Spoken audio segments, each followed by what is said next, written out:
Everyone, welcome back to our channel. This is Barkha ma'am, your Aptech guru. So आज का जो session है dear students, वो बहुत इंपॉर्टेंट होने वाला है, क्योंकि आज इस सेशन में हम डिस्कस करने वाले हैं इलेक्ट्रॉनिक स्प्रेडशीट एडवांस्ड को complete. Yes dear students, electronic spreadsheet के जितने भी एडवांस टूल्स हैं जो आपसे आपके एग्जाम में पूछे जा सकते हैं, वो कंप्लीटली आज हम इस सेशन में डिस्कस करेंगे प्रैक्टिकल के साथ, जिससे आपकी एग्जाम की तैयारी पूरी एक ही वीडियो में हो जाएगी आपकी अपनी बरखा मैम के साथ। तो यदि अभी तक भी चैनल को सब्सक्राइब नहीं किया है, वीडियो को लाइक नहीं किया है, then what is your waiting for? Go and subscribe the channel and also share this session to your friends. चलिए तो करते हैं श्री गणेश आज के इस सेशन का with the electronic spreadsheet advance tools के साथ में। कंसोलिडेट का मतलब क्या होता है? Consolidate means combining data from different source into one place. मतलब सपोज आपके पास में एक से ज्यादा वर्कशीट्स हैं, ठीक है, आपके पास में एक से ज्यादा वर्कशीट्स हैं और इन वर्कशीट्स में अलग अलग डेटा स्टोर है, ठीक है। सपोज इस वर्कशीट में आपके पीरियोडिक टेस्ट 1 का डेटा स्टोर है, इस वर्कशीट में आपके पीरियोडिक टेस्ट 2 का डेटा स्टोर है। नाउ यू वांट कि आपके पास एक ऐसी वर्कशीट बन जाए जिसमें आपके पास दोनों टेस्ट 1 प्लस टेस्ट 2 दोनों का डेटा एक साथ मिल जाए, ठीक है। इस शीट में आपको कंबाइंड डेटा मिल जाए। क्या मिल जाए? इस शीट में आपको कंबाइंड डेटा मिल जाए। तो इसके लिए हम यूज करते हैं कंसोलिडेट का, जहां पे आप एक से ज्यादा वर्कशीट को एक मास्टर वर्कशीट में एक्सेस कर सकते हो, जिसके लिए आप कुछ फंक्शंस को यूज कर सकते हो। तो आप यहाँ पे मल्टीपल शीट्स को कॉलेट करके एक सिंगल शीट में एक्सेस कर सकते हो by using consolidate feature of Calc. So Calc provides the consolidate feature that let's you collet the data with minimal efforts, right. तो बिना ज्यादा एफर्ट के, सपोज कंसोलिडेट फीचर यदि आप नहीं यूज करते हो तो आपको हर एक डेटा को, हर एक रो को, कॉलम को कॉपी पेस्ट करना होता, एंड कॉपी पेस्ट में कितना टाइम लग जाता। सो बिना टाइम वेस्ट किए, बिना ज्यादा एफर्ट लगाए, हम कंसोलिडेट फीचर की मदद से क्या कर सकते हैं, यहां पर मल्टीपल शीट्स के डेटा को एक्सेस कर सकते हैं एक साथ एक शीट पर ही। Okay, so it selects the contents of cells from several worksheets and maintains the collected data in a master sheet. Okay, तो यहां पर वही सेम लाइन लिखी हुई है कि सेवरल वर्कशीट से डेटा को कलेक्ट किया जाता है और उसे एक मास्टर वर्कशीट में आप एक्सेस कर सकते हो। अब कैसे? तो let me discuss its example. For example, let us consider a scenario where a sales manager of an automobile showroom wants to calculate the total car sales in the first quarter of year 2020 and 2021। मतलब कि यहाँ पर बात की जा रही है एक ऐसे एग्जाम्पल की जिसमें एक ऑटोमोबाइल शोरूम है और उस शोरूम का जो मैनेजर है बेसिकली ईयर 2020 और ईयर 2021 में टोटल कार कितनी सेल हुई है फर्स्ट क्वार्टर में। मतलब फर्स्ट क्वार्टर की बात करें तो जनवरी, फरवरी, मार्च, ये 3 मंथ होते हैं। इन 3 मंथ में ईयर 2020 में कितनी कार सेल हुई है और ईयर 2021 में कितनी कार सेल हुई है, उसका टोटल आपको जनरेट करवाना है एक ही शीट में। So the sales data of first quarter of both the years have been stored in separate worksheet with name 2020 and 2021। Now to sum up the data of both the worksheets, click on the data tab and select the consolidate option. तो consolidate option की मदद से हम ये काम कर पाएंगे, है ना। तो इसके लिए सबसे पहले हमारे पास में डेटा होना चाहिए, दोनों ईयर्स की सेल्स होनी चाहिए, सो दैट हम इसको परफॉर्म कर पाएंगे। तो चलते हैं लिब्रे ऑफिस कैल्क पर। सो यहाँ लिब्रे ऑफिस कैल्क पर मैंने ऑलरेडी आप सभी के लिए जो बेसिकली डेटा है वो क्रिएट किया हुआ है। राइटर के बाद अब हम आ चुके हैं लिब्रे ऑफिस कैल्क पर। तो आप देखो यहाँ पे first quarter sales for year 2020, जिसमें आप डिफरेंट नंबर ऑफ कार्स देख रहे हो और जनवरी, फरवरी, मार्च फर्स्ट क्वार्टर का सेल्स देख रहे हो कि Porsche, Audi, BMW, Cadillac, Datsun, Ferrari, Ford, ये जो कार है ना, ऑटोमोबाइल कंपनी में मैनेजर ने ये रिपोर्ट प्रिपेयर किया हुआ है कि जनवरी में इतनी कार सेल हुई है, ठीक है, इतने नंबर ऑफ कार्स फरवरी में एंड मार्च में। क्लियर? तो ये तो हमारे पास शीट 1 हो गई जो ईयर 2020 का डेटा डिपिक्ट कर रही है। वहीं शीट 2 मैंने बनाई हुई है जहाँ पे first quarter sales of year 2021 आपको विजिबल हो रहा है ना। Again the format is same, like car same है, जनवरी, फरवरी, मार्च मंथ सेम है, बट यहाँ पे जो नंबर है, जनवरी में कितनी नंबर ऑफ कार सेल हुई है, फैब में कितनी नंबर ऑफ कार सेल हुई है, ये डिफरेंट है। तो अब हमें क्या चाहिए? दोनों शीट का डेटा ना, शीट 1 एंड शीट 2, दोनों शीट का डेटा हमें एक ही जगह पर एक ही शीट पे चाहिए। तो हम यहाँ से एक शीट इंसर्ट कर लेते हैं। तो ये प्लस सिंबल से आप शीट इंसर्ट कर पाओगे। शीट 3 आपने इंसर्ट कर लिया। अब यहाँ पे हम क्या करते हैं? फॉर्मेट लिखते हैं। जैसे हमें क्या करना है? कंसोलिडेट करवाना है ना दोनों शीट के डेटा को, तो हम यहाँ से इस पर्टिकुलर फॉर्मेट को कॉपी कर लेते हैं। तो कंट्रोल सी से मैंने इसको कॉपी करना है, शीट 3 पे आके कंट्रोल वी से पेस्ट कर देना है। यहाँ पे जो डेटा है इसे डिलीट कर देती हूँ, ठीक है। तो ये यहाँ पर अब हम इसका नाम चेंज कर लेते हैं, like first quarter sales for years 2020 and 2021। Okay, तो ये दोनों ईयर्स का जो है फर्स्ट क्वार्टर का डेटा अब आपको यहाँ मिलेगा। ये हमने कंसोलिडेटेड शीट यहाँ पे रेडी की है। अब करना क्या है आपको, इसके लिए आपको जाना होगा कहाँ पर, इसके लिए आपको जाना होगा यहाँ पर डेटा में। डेटा टैब पे जैसे ही जाते हो तो आपको यहाँ पे ऑप्शन मिल जाएगा एक कंसोलिडेट। ठीक है, आप देखो यहाँ पे बहुत सारे ऑप्शंस आपको यहाँ मिल रहे हैं। इसमें आपको लास्ट थर्ड ऑप्शन मिलेगा विच इज कंसोलिडेट। जैसे ही कंसोलिडेट पे क्लिक करोगे तो consolidate dialog box is here. अब in this dialog box functions नाम का ऑप्शन दिख रहा है ना। फंक्शंस में यहाँ पे एरो पे क्लिक करोगे तो आप देखो सम, काउंट, एवरेज, मिन, मैक्स, बहुत सारे फंक्शंस विजिबल हो रहे हैं। बट जो डिफॉल्ट सिलेक्टेड फंक्शन है विच इज सम फंक्शन। अब किसे कंसोलिडेट करना है तो कंसोलिडेट रेंज हमें सिलेक्ट करनी होगी। इसके लिए हम आएंगे शीट 1 पर। शीट 1 पर यहाँ से रेंज सिलेक्ट कर लेंगे जिस डेटा को आपको कंसोलिडेट करना है, राइट। तो मैंने यहाँ से पूरा रेंज सिलेक्ट कर लिया शीट 1 का। तो आप यहाँ देख पा रहे हो इस कंसोलिडेट डायलॉग बॉक्स में शीट 1 का रेंज ऐड हो चुका है। शीट 1 A1 से लेकर A10 तक हमने सिलेक्ट किया हुआ है। Now click on add. तो कंसोलिडेशन रेंज में ये रेंज ऑटोमेटिकली आ चुकी है। ठीक है, अब आपको नेक्स्ट रेंज ऐड करनी है तो आप आ जाओ यहाँ से शीट 2 पर। शीट 2 पर आने के बाद आप सेम यहाँ से डेटा को सिलेक्ट कर लो। रेंज आपने सिलेक्ट कर लिया। Now click on add. तो ये शीट 2 की भी रेंज आप देख पा रहे हो यहाँ पर आ चुकी है A1 से लेकर A10 तक। शीट 3 पर आते हैं। अब आपको कुछ नहीं करना है, शीट 1 शीट 2 का रेंज हमने यहाँ पे ऐड कर लिया। तो ऐसे मल्टीपल शीट्स की रेंज को आप यहाँ पे ऐड करवा सकते हो और जो फंक्शन आपको अप्लाई करना है वो फंक्शन आप अप्लाई कर सकते हो।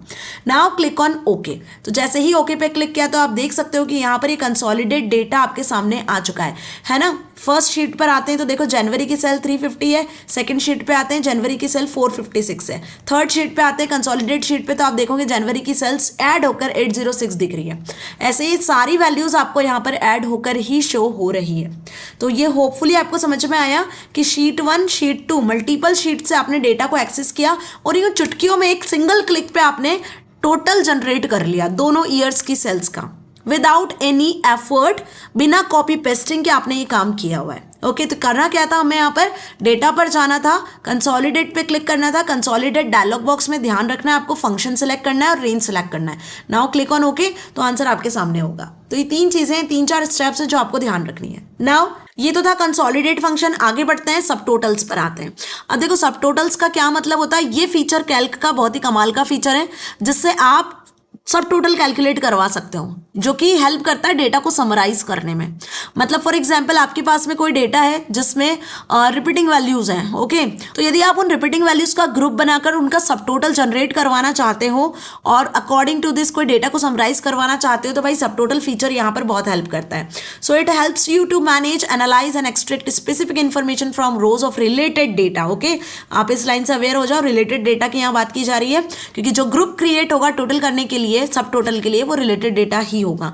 It is also a good practice to use sorted data while applying the sub total command on it. यदि आप सब टोटल कमांड अप्लाई करते हो तो ये बहुत अच्छी प्रैक्टिस है कि जिस डेटा पे आप सब टोटल अप्लाई करने वाले हैं वो डेटा सॉर्टेड हो।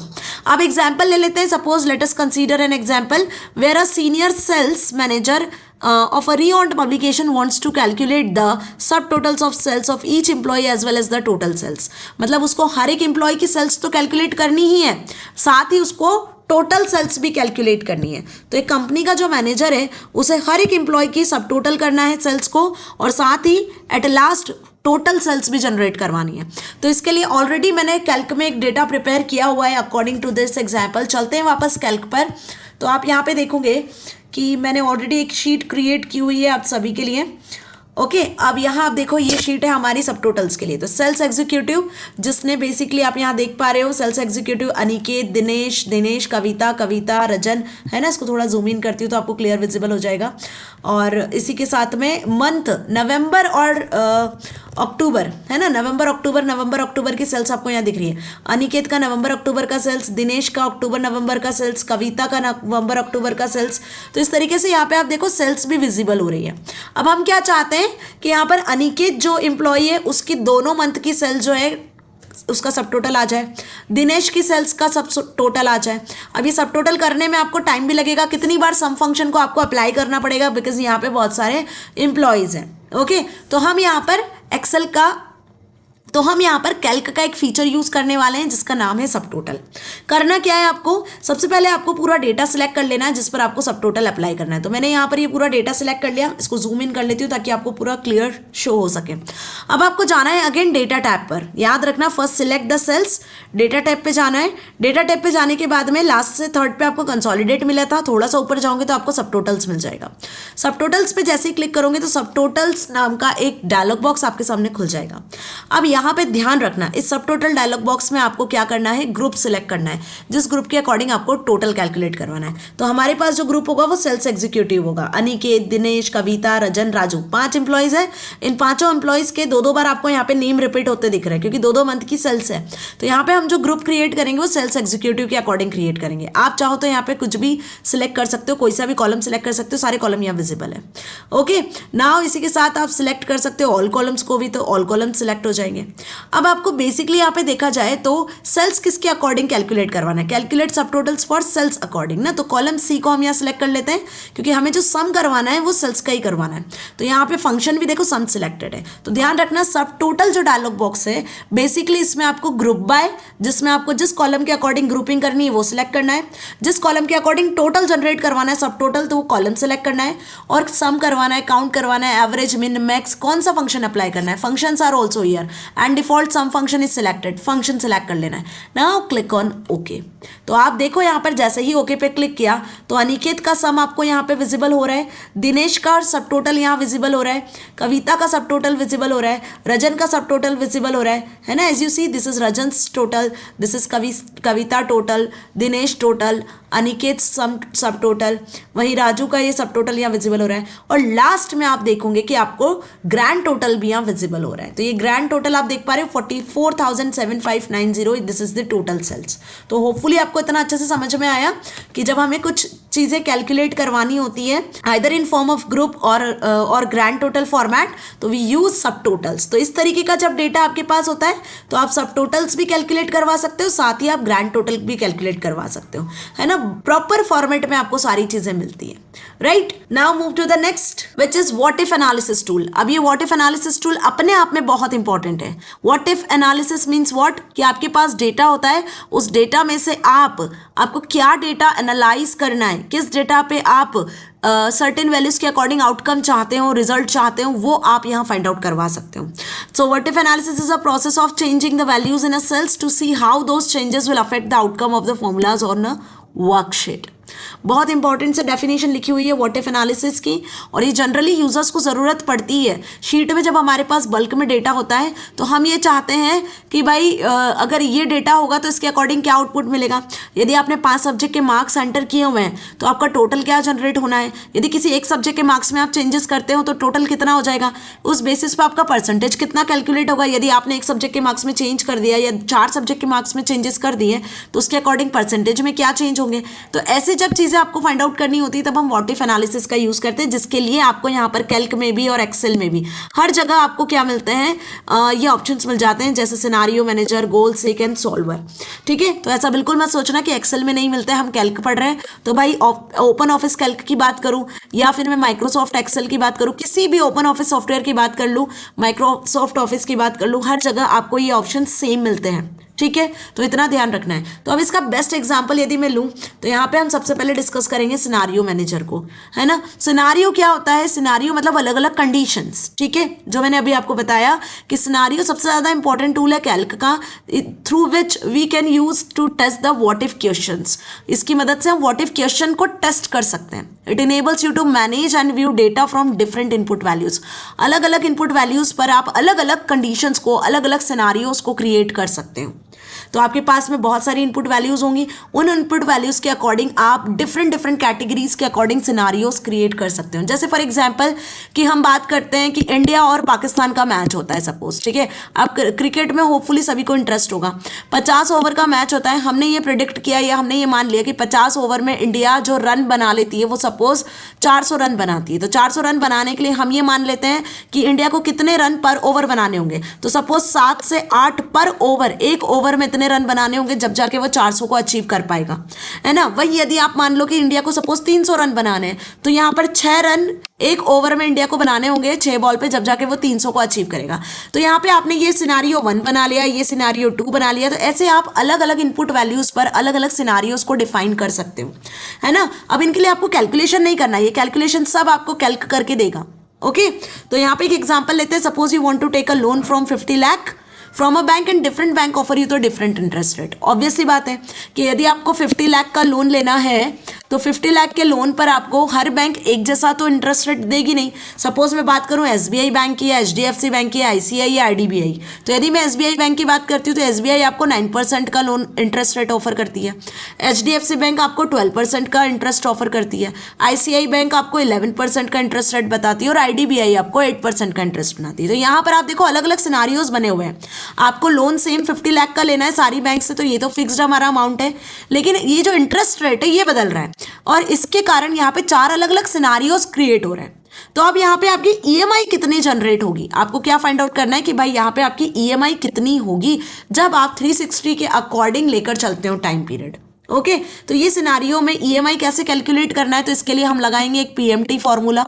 ठीक है, इस PMT फॉर्मूले में हम यहाँ पर प्रोवाइड करेंगे सबसे पहले interest rate divide by 12 comma NPR value, फिर उसी के साथ आप लोन अमाउंट प्रोवाइड करोगे और इसके साथ में यहाँ पे EMI कैलकुलेट हो जाएगी। नाउ इसी के साथ आप इसके अलग अलग सिनारियोस को डिफाइन कर पाओगे। कैसे, चलो प्रैक्टिकल देखते हैं। तो आ गए हम यहाँ पर अब लिब्रे ऑफिस पर और यहाँ ऑलरेडी मैंने आपके लिए इस तरीके से फॉर्मेट डिजाइन किया हुआ है। Hope you see this format. Loan amount लिखा हुआ है यहाँ पे 50 लाख, इंटरेस्ट रेट है 12%, NPR 360 दिया हुआ है, टाइप की वैल्यू 0 है। अब हम सबसे पहले यहाँ पे EMI कैलकुलेट करते हैं इस 12% के हिसाब से। सपोज कि ये जो सिनारियो हम क्रिएट कर रहे हैं SBI बैंक के लिए क्रिएट कर रहे हैं। ओके, तो यहाँ पर हम लिखते हैं फॉर्मूला लाइक PMT। याद रखना ये फॉर्मूला, आप कंट्रोल F2 से फॉर्मूला बार से भी फॉर्मूला एक्सेस कर सकते हो। जैसे ही PMT लिखोगे तो आपके सामने फॉर्मूला ओपन हो जाएगा। अब यहाँ आपको सबसे पहले इंटरेस्ट रेट को सिलेक्ट करना है। तो इंटरेस्ट का है हमारा ये है ना, इसको आपको करना है क्या, इसको आपको करना है डिवाइड बाय 12। ओके, तो देखो यहाँ पे पहले इसको सिलेक्ट कर लो B2, बाहर क्लिक करो और स्लैश लगाओ। डिवाइड के लिए हम क्या लगाते हैं स्लैश ना, /12। ओके, कॉमा लगाओ और अब आपको सिलेक्ट करना है NPR की वैल्यू, तो ये NPR की वैल्यू आ गई, कॉमा देन लोन अमाउंट, ये लोन अमाउंट आ गया आपका और ब्रैकेट को क्लोज कर दो। एंटर प्रेस करूंगी तो देखो EMI इज हियर। अब ये EMI निगेटिव क्यों आई है, क्योंकि EMI जो होता है वो पैसा हमारे पास से डिडक्ट होता है हमारे अकाउंट से, है ना। तो जब पैसा जाता है तो माइनस में शो किया जाता है, that's why this EMI is an negative number. तो ये हमने एक सिनारियो क्रिएट किया सपोज SBI बैंक के लिए। तो अब सिनारियो को क्रिएट कैसे करोगे, ये तो हमारा एक डेटा हो गया, ये कुछ इनपुट वैल्यूज हो गई जिस पर हमने ये आउटपुट वैल्यू जनरेट कर ली, इसे हमें सेव करना है एक सिनारियो में। तो हम इस पूरे डेटा को सिलेक्ट करते हैं, जाते हैं टूल्स पर। टूल्स में आपको एक ऑप्शन मिल जाएगा सिनारियो। यदि बिना सिलेक्शन के जाओगे तो ये डिसेबल रहेगा। याद रखना डेटा को सिलेक्ट करके सिनारियो पे आना। जैसे ही सिनारियो पे आते हो तो create scenario dialog box is here. Scenario का नाम दे देना जो सिनारियो आपको बनाना है। सपोज हम SBI बैंक के लिए सिनारियो बना रहे हैं तो SBI नाम दे दिया। इस सिनारियो का आप कॉमेंट भी ऐड कर सकते हो। सपोज SBI बैंक का ही एक आपका सिनारियो है जो आपने इस डेट को क्रिएट किया हुआ है। यहाँ पे बॉर्डर जो है उसे आप डिस्प्ले करवा सकते हो। तो सेटिंग्स में आप आ गए, यहाँ पे बॉर्डर कलर आप सिलेक्ट कर सकते हो, जो आपको कलर सिलेक्ट करना है। सपोज मैंने येलो कलर सिलेक्ट कर लिया, डिफॉल्ट ग्रे कलर होता है। कॉपी बैक चेकबॉक्स को आपको यहाँ से अनचेक कर देना है, इसका ध्यान रखना है, ठीक है। तो यहाँ पे सेटिंग्स में आपको कुछ 4-5 ऑप्शंस दिख रहे हैं जिसमें बॉर्डर आप सिलेक्ट कर सकते हो, वहीं आप चेंजेस को प्रिवेंट भी कर सकते हो। क्लियर, तो ये तो हो गई सिनारियो की बात। जैसे ही ओके पे क्लिक करूंगी तो आप देखोगे यहाँ पर एक सिनारियो क्रिएट हो जाएगा। I click on okay, so as you see SBI bank का ये सिनारियो हमने यहाँ क्रिएट कर दिया। अब सपोज कि मैं यहाँ पर इंटरेस्ट रेट में चेंजेस करती हूँ। अब हम जो सिनारियो क्रिएट करने वाले हैं वो सपोज HDFC बैंक के लिए क्रिएट करते हैं। तो 8% मैंने यहाँ जैसे ही इंटरेस्ट रेट डाला, एंटर प्रेस करूंगी तो एज यू सी कि यहाँ पर जो चेंजेस होंगे EMI में ऑटोमेटिकली होंगे। सो मैंने एंटर प्रेस किया तो आप देखो 8% के हिसाब से जो EMI है वो 36,688 हो गई है। तो इसके लिए हमें एक सिनारियो क्रिएट करना है, तो इस पर मैंने सेलेक्ट कर लेना है और यहाँ से अगेन टूल्स में आना है और टूल्स पे आके आपको सिनारियोज पे क्लिक कर लेना है। अब सिनारियो 2 हम HDFC के लिए बना रहे हैं, तो यहाँ हमने इसके लिए HDFC लिख दिया, ठीक है। और इसका कमेंट भी आप चाहो, ये ऑप्शनल है, कमेंट आप चाहो तो ऐड करो या नहीं भी करो तो भी चल जाएगा। कॉपी बैक को अनचेक कर देना। बॉर्डर यदि कुछ सिलेक्ट करना है तो आप यहाँ से कर सकते हो, नहीं करना है तो नो इशू। सपोज ये ऐसा कुछ रेड पिच सा कलर हमने सिलेक्ट कर लिया, नाउ क्लिक ऑन ओके। तो ये जो सिनारियो है 8% के लिए वो HDFC के लिए क्रिएट हो गया।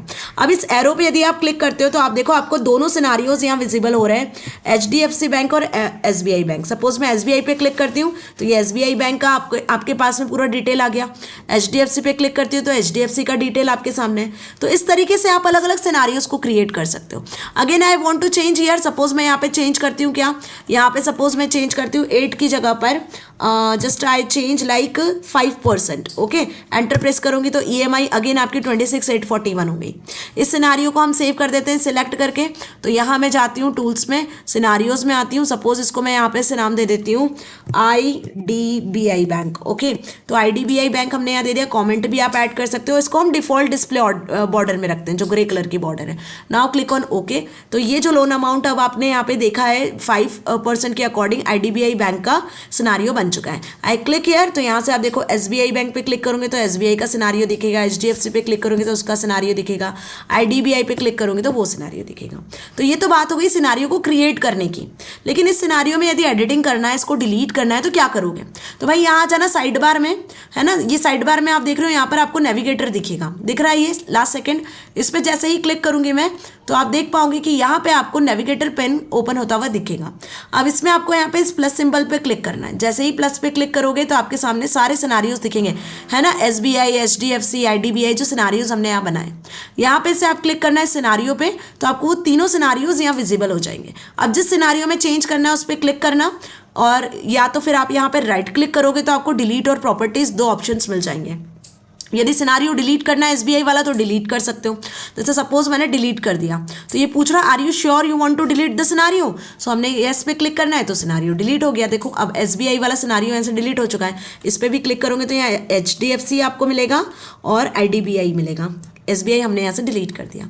किसी सिनारियो को चेंज करना है, सपोज हमें IDBI का ये जो ग्रे कलर दिख रहा है बॉर्डर का, ये बदलना है या कोई वैल्यू बदलनी है, तो आप IDBI पे राइट क्लिक करो, और राइट क्लिक जैसे ही करते हो IDBI को सिलेक्ट करके और प्रॉपर्टीज पे आपको आ जाना है।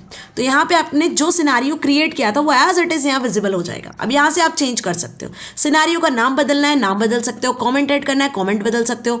बॉर्डर बदलनी है, बॉर्डर बदल सकते हो। सपोज हम यहाँ से बॉर्डर सिलेक्ट कर लेते हैं, कुछ ब्लूइश बॉर्डर। नाउ ओके पे क्लिक करती हूँ तो आप देखो यहाँ से सिनारियो का बॉर्डर बदल चुका है। एडिटिंग आप कर सकते हो, वैल्यू में एडिट कर सकते हो।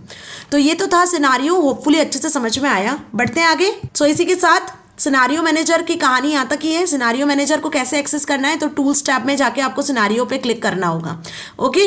तो यहाँ पर जो हमने फॉर्मूला अप्लाई किया उसके अकॉर्डिंग आप इसको एक्सेस कर सकते हो। Now come on the next what if analysis tool which is goal seek. Goal seek is another useful data analysis tool of Calc.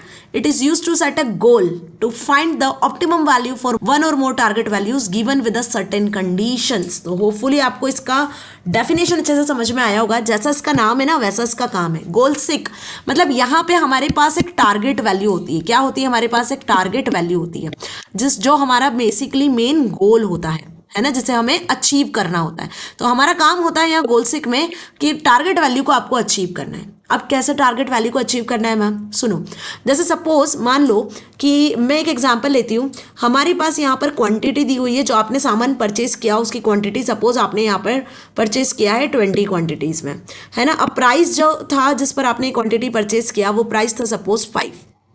Okay, समझ में आ रहा है। अब यहाँ पे आप इसका टोटल कॉस्ट निकालते हो, तो इसकी टोटल कॉस्ट कितनी निकलेगी भाई? फॉर्मूला आप यहाँ पे अप्लाई करोगे 20 × 5 मतलब 100 निकल आएगी।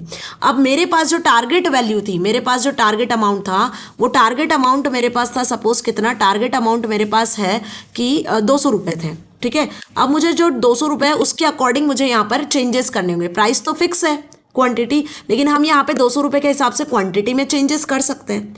तो ये हमारी टारगेट वैल्यू हो गई कि भाई 100 रुपीज़ तो ठीक है, लेकिन हम यहाँ पे 200 रुपीज़ का ये जो पर्टिकुलर मटेरियल है वो परचेज कर सकते हैं, राइट। तो अब क्या करोगे आप यहाँ पर इस 200 को टारगेट करके, इस 200 को गोल बनाकर आप क्वांटिटी में चेंजेस करोगे, ठीक है। तो मैन्युअली चेंजेस करने की जगह हम यहाँ पर गोल सिक ऑप्शन का यूज करेंगे। गोल सिक में आपके पास एक टारगेट वैल्यू होती है, एक गोल होता है जिसको अचीव करने के लिए आप किसी एक वेरिएबल में, किसी एक इनपुट वेरिएबल में चेंज कर सकते हो। गोल सिक में हम सिर्फ एक ही वेरिएबल की वैल्यू में चेंज कर सकते हैं। तो वेरिएबल वैल्यू हमारे पास क्वांटिटी है, टारगेट वैल्यू हमारे पास 200 है, और इसी के साथ जहां फंक्शन या फॉर्मूला आपने अप्लाई किया है वो है टोटल। ओके, तो होपफुली ये चीज क्लियर हो रही है अच्छे से। So it allows you to try different values in formula to arrive a solution for input value. अब इसको यूज कैसे करना है तो इसका एग्जांपल यहां पर देखते हैं। Suppose you want to take a loan of amount 60 lakh and repay it in 25 years. Also you can pay an EMI of 50,000 only. तो वही सेम एग्जाम्पल यहाँ दिया हुआ है। इस एग्जाम्पल के भी पहले हम एक जनरल सा एग्जाम्पल डिस्कस कर लेते हैं जो मैंने अभी आपको बताया। या सपोज एक और एग्जाम्पल लेती हूँ मैं कि हम मान के चलते हैं कि आपके पास जो मार्क्स हैं, जो सब्जेक्ट है, सपोज हिंदी है, इंग्लिश है। ओके, अब आपके पास 2 सब्जेक्ट है और इनका टोटल मार्क्स यहाँ पे जनरेट करवा लेते हैं। हिंदी में सपोज आपको 60 आए, इंग्लिश में सपोज आपको 70 आए, तो इसका टोटल आपने जनरेट करवा लिया। टोटल कैसे जनरेट करवाएंगे हम, इस इक्वल्स टू लगा के 60 70, तो भाई इसका जो टोटल जनरेट होने वाला है वो हो जाएगा टोटल 130। ओके, अब हम ये चाहते हैं कि हमारी जो टारगेट वैल्यू की भाई दोनों सब्जेक्ट में कुल मिला के आपको 190 मार्क्स तो आने ही चाहिए। तो ये हमारी हो गई टारगेट वैल्यू, है ना। जो यहाँ टोटल कैलकुलेट किया ये नहीं है, हमारी टारगेट वैल्यू 190 की 190 तो आने ही चाहिए। तो आप किस में चेंज करवाना चाहते हो, हिंदी में कम मार्क्स दिख रहे हैं तो हम चाहते हैं कि इस हिंदी के मार्क्स में चेंजेस हो जाए 190 के अकॉर्डिंग। ठीक है, तो आप क्या करना चाहते हो यहाँ पे कि आपको यदि 190 या सपोज 150 मार्क्स आपको अचीव करना है तो आप चाहते हो कि इस मार्क्स में चेंजेस हो। तो this is your target value, this is the formula जो आपने अप्लाई किया और जिसमें आप चेंज करवाना चाह रहे हो वो ये वाली वैल्यू है। तो यहाँ पे हम अप्लाई करेंगे गोल सिक को, है ना। इसी को हम प्रैक्टिकली देखते हैं, फिर हम ये वाले एग्जांपल पे भी आएंगे जो यहाँ लिखा हुआ है। ओके, सपोज SST के मार्क्स हमें सबसे कम लग रहे हैं, है ना। सपोज SST में हम लिख देते हैं 20 मार्क्स, सपोज मान के चलो। अब क्या करना है कि दिस इज द टोटल, यहाँ टोटल फॉर्मूला आप देख रहे हो कि ये फॉर्मूला अप्लाई है, सम वाला फॉर्मूला आपको दिख रहा है ना। या फिर मैं यहाँ पे वापस से सम फॉर्मूला अप्लाई कर देती हूँ। आप देखोगे सम फॉर्मूला अप्लाई करने से क्या होगा, सारे मार्क्स का टोटल यहाँ सिलेक्ट हो जाएगा। ठीक है, तो first of all data enter करना है, फॉर्मूला अप्लाई कर लेना है। क्या करना है, डेटा एंटर करके फॉर्मूला अप्लाई करना है जिससे आपको टोटल कैलकुलेट होकर मिल जाएगा। अब हम ये चाहते हैं कि हमारी जो टारगेट वैल्यू है वो क्या होना चाहिए, हमारी जो टारगेट वैल्यू है वो यहाँ पे सपोज होना चाहिए, कितने सब्जेक्ट के मार्क्स है, 1 2 3 4 5, 5 सब्जेक्ट के मार्क्स है ना। सपोज हम टारगेट मान के चल रहे हैं कि यहाँ हमारे जो मार्क्स होने चाहिए वो अप्रॉक्स 300 होने चाहिए। कितने होने चाहिए, अप्रॉक्स 300। ये जो 220 मार्क्स आए ये हमारा टारगेट वैल्यू नहीं है, हम ये मान रहे हैं कि यहाँ पर 300 होने चाहिए अप्रॉक्स वैल्यू। ठीक है, तो हम जिसमें चेंज करेंगे वो SST की वैल्यू होगी जिसमें कम मार्क्स आए। तो आप एक ही वेरिएबल में वैल्यू को चेंज कर पा रहे हो। ठीक है, टारगेट वैल्यू आपकी 300 हो गई। तो जाना होगा आपको टूल्स पर, टूल्स में जाने के बाद गोल सिक्स पे आ जाना, गोल सिक डायलॉग बॉक्स खुल जाएगा, टूल्स में आपको गोल सिक मिल जाएगा। फॉर्मूला सेल कौन सी है आपकी, ये वाली फॉर्मूला सेल है जो यहाँ आपको सिलेक्टेड दिख रही है। टारगेट वैल्यू हमने क्या डिसाइड कर ली मैम, 300, तो टारगेट वैल्यू आपने 300 लिख दी। वेरिएबल सेल कौन सी है, वेरिएबल सेल आपने मान लिया कि आपकी SST वाली वेरिएबल सेल है B6, तो ये वेरिएबल सेल लिख दी, मतलब जहाँ चेंजेस होनी है वो SST में होने। गोल सिक में किसी एक में ही आप चेंज करवा सकते हो, ये इसका लिमिटेशन है। यदि आप एक से ज़्यादा सेल में चेंज करवाना चाहते हो तो फिर हम सॉल्वर पे मूव करेंगे। Okay, now click on okay. तो आप देखोगे गोल सिक सक्सीडेड, गोल सिक जो आपने अप्लाई किया वो सक्सीड हो चुका है। रिजल्ट आपको यहाँ पे दिख रहा है 100। क्या आप इस रिजल्ट को यहाँ अप्लाई करना चाहते हो जिस वेरिएबल सेल में आपने डेटा चेंज करना है। So insert the result into variable cell, now click on yes. तो आप देखो यहाँ पर ये 300 आपने अचीव कर लिया और SST में ऑटोमेटिकली मार्क्स 100 आ गए। तो ये एक जनरल सा एग्जाम्पल है जो मैंने आपको बताया है। इसी के साथ जो आपकी बुक में एग्जाम्पल दिया हुआ है, आपकी बुक में कुछ इस तरीके का एग्जाम्पल दिया हुआ है कि लोन अमाउंट 50 लाख है, इंटरेस्ट रेट सपोज 12%, NPR 300 है। अब यहाँ पे आपको EMI कैलकुलेट करवाना है। तो EMI कैसे कैलकुलेट करवाना है, तो उसके लिए हम वही फॉर्मूला अप्लाई कर लेते हैं लाइक PMT, और इसमें आप अप्लाई करते हो इंटरेस्ट अमाउंट, और इंटरेस्ट अमाउंट के बाद में आप यहाँ पे लिखते हो डिवाइड 12, कॉमा लगाते हो, और फिर NPR कॉमा लगाते हो अगेन, है ना। कॉमा लगाने के बाद में आपको क्या लिखना है यहाँ पर, लोन अमाउंट। ओके, देन इसी के साथ में आप देखो ये PMT वाला फॉर्मूला हमने अप्लाई कर दिया। EMI आपके सामने आ चुकी है 51,430। अब हमारा जो कॉन्सेप्ट है वो क्या है, हम ये चाहते हैं कि भाई हमें EMI 51,000 पे नहीं करनी है, हमें जो EMI पे करनी है वो पे करनी है 50,000 के हिसाब से इंटरेस्ट रेट क्या होना चाहिए। हमारा क्वेश्चन समझ में आ रहा है? हम ये चाहते हैं कि ये जो इंटरेस्ट रेट है 12% के हिसाब से EMI 51,000 है, हमें तो EMI 50,000 भरनी है। तो अब क्या करोगे आप? तो आप यहाँ पे अपना टारगेट वैल्यू 50,000 लेकर चलोगे, उसके हिसाब से इंटरेस्ट रेट बदलेगा। अंडरस्टैंड? तो जाते हैं वापस से हम टूल्स मेन्यू पर, आते हैं गोलसिक पर। हमारा गोल क्या है कि हमें यहाँ पर 50,000 EMI के अकॉर्डिंग वैल्यू को जनरेट करवाना है। तो सबसे पहले आपने फॉर्मूला वाली सेल को यहाँ सिलेक्ट कर लेना है। उसके बाद आपको अपने टारगेट वैल्यू लिखना है माइनस लगा के। क्या लिखना है? माइनस लगा के टारगेट वैल्यू लिखना है, क्योंकि EMI माइनस में जाएगी। तो माइनस 50,000 लिख दिया। अब जिस सेल में चेंजेस होने हैं वो सेल कौन सी है आपकी? वो है आपकी इंटरेस्ट रेट। तो इंटरेस्ट रेट वाली सेल को हमने यहाँ पर सेल सिलेक्ट कर लिया, क्योंकि इसी में ही चेंजेस होंगे। Now click on okay. Goal 6 succeeded. तो इंटरेस्ट रेट 12% से हटकर कितना हो जाएगा? 50,000 EMI के लिए 11.63%। Insert the result into variable cell. ये जो रिजल्ट यहाँ जनरेट हुआ है, क्या आप इसको यहाँ इंसर्ट करना चाहते हो? तो क्लिक ऑन यस। तो आप देखो यहाँ पे EMI 50,000 हो गई और 11.63 इंटरेस्ट रेट हो गया। तो ये एग्जाम्पल आपकी बुक में दिया हुआ है। अदरवाइज मैंने यहाँ पर एक कॉमन सा एग्जाम्पल भी आपको बताया है कि आप एक सिंगल वेरिएबल में चेंज करना चाहते हो, सिंगल इनपुट वैल्यू में चेंज करना चाहते हो, तो गोल 6 से आसानी से कर सकते हो।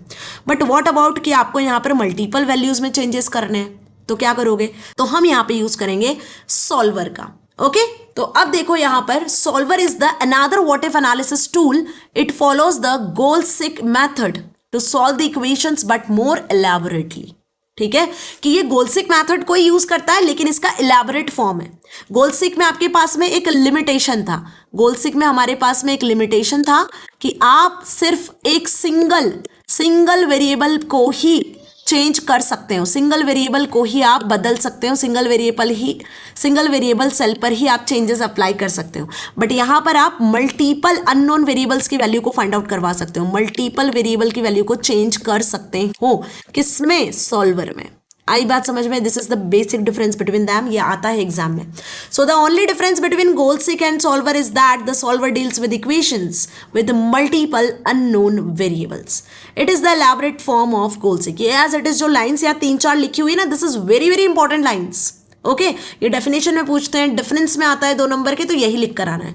अब जरा इसको समझते हैं हम एग्जाम्पल से। ओके तो एग्जाम्पल वही सेम लेते हैं हम। सो आ गए वापस हम सेम एग्जाम्पल पर। ये हमने गोलसिक से यहाँ पे चेंज किया था, कंट्रोल Z से मैं इस चेंजेस को वापस ले जाती हूँ। और अब आप देखो हमें क्या करना है, हमें यहाँ पर चेंजेस करवाना है ऑलमोस्ट सारे वेरिएबल्स में। ये जितने भी मार्क्स आपको यहाँ दिख रहे हैं, हम किसी मार्क्स से सेटिस्फाइड नहीं है ना। यहाँ पर टोटल कैलकुलेट होकर आ रहा है Hindi, math, science, English, SST के मार्क्स का 220 है ना। हम चाहते हैं कि यहाँ पर भाई 500 टोटल आ जाए या 450 टोटल आ जाए। ओके आप चाहते हो कि आपके 10th में 500 या 450 ग्रैंड टोटल तो हो कम से कम मार्क्स का।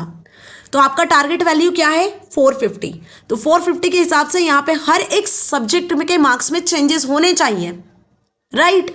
तो उसके लिए अब क्या करेंगे हम, यहाँ पे हमने सम फॉर्मूला लगाया हुआ है ऑलरेडी। ओके टूल्स पे जाना है, टूल्स पे जाने के बाद में आपको आना है सॉल्वर पर। सॉल्वर पर आओगे तो सॉल्वर डायलॉग बॉक्स खुल जाएगा। फॉर्मूला सेल, टारगेट सेल हमने यहाँ सिलेक्ट कर लिया, ये हमारी टारगेट सेल है।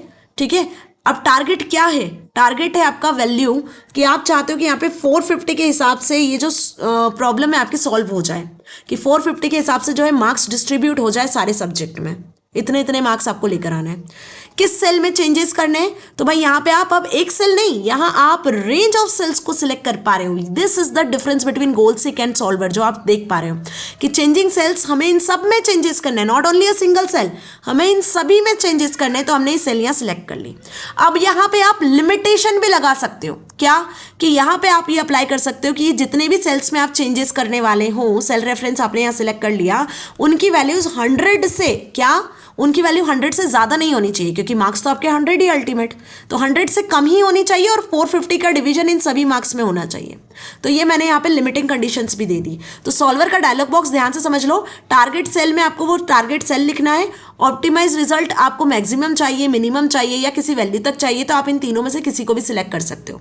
जिन सेल्स में चेंजेस करने हैं, 2 सेल में, 3 सेल में, 10 सेल में, वो रेंज के हिसाब से यहाँ सिलेक्ट कर सकते हो। लिमिटिंग कंडीशन में आप यहाँ पे अलग अलग कंडीशन स्पेसिफाई कर सकते हो। इंटीजर रिटर्न करवाना है तो इंटीजर रिटर्न कर सकते हो, इक्वल के अकॉर्डिंग कंडीशन अप्लाई करनी है तो इक्वल के अकॉर्डिंग अप्लाई कर सकते हो, लेस देन, ग्रेटर देन, सारी कंडीशंस यहाँ पे मिल जाएंगी।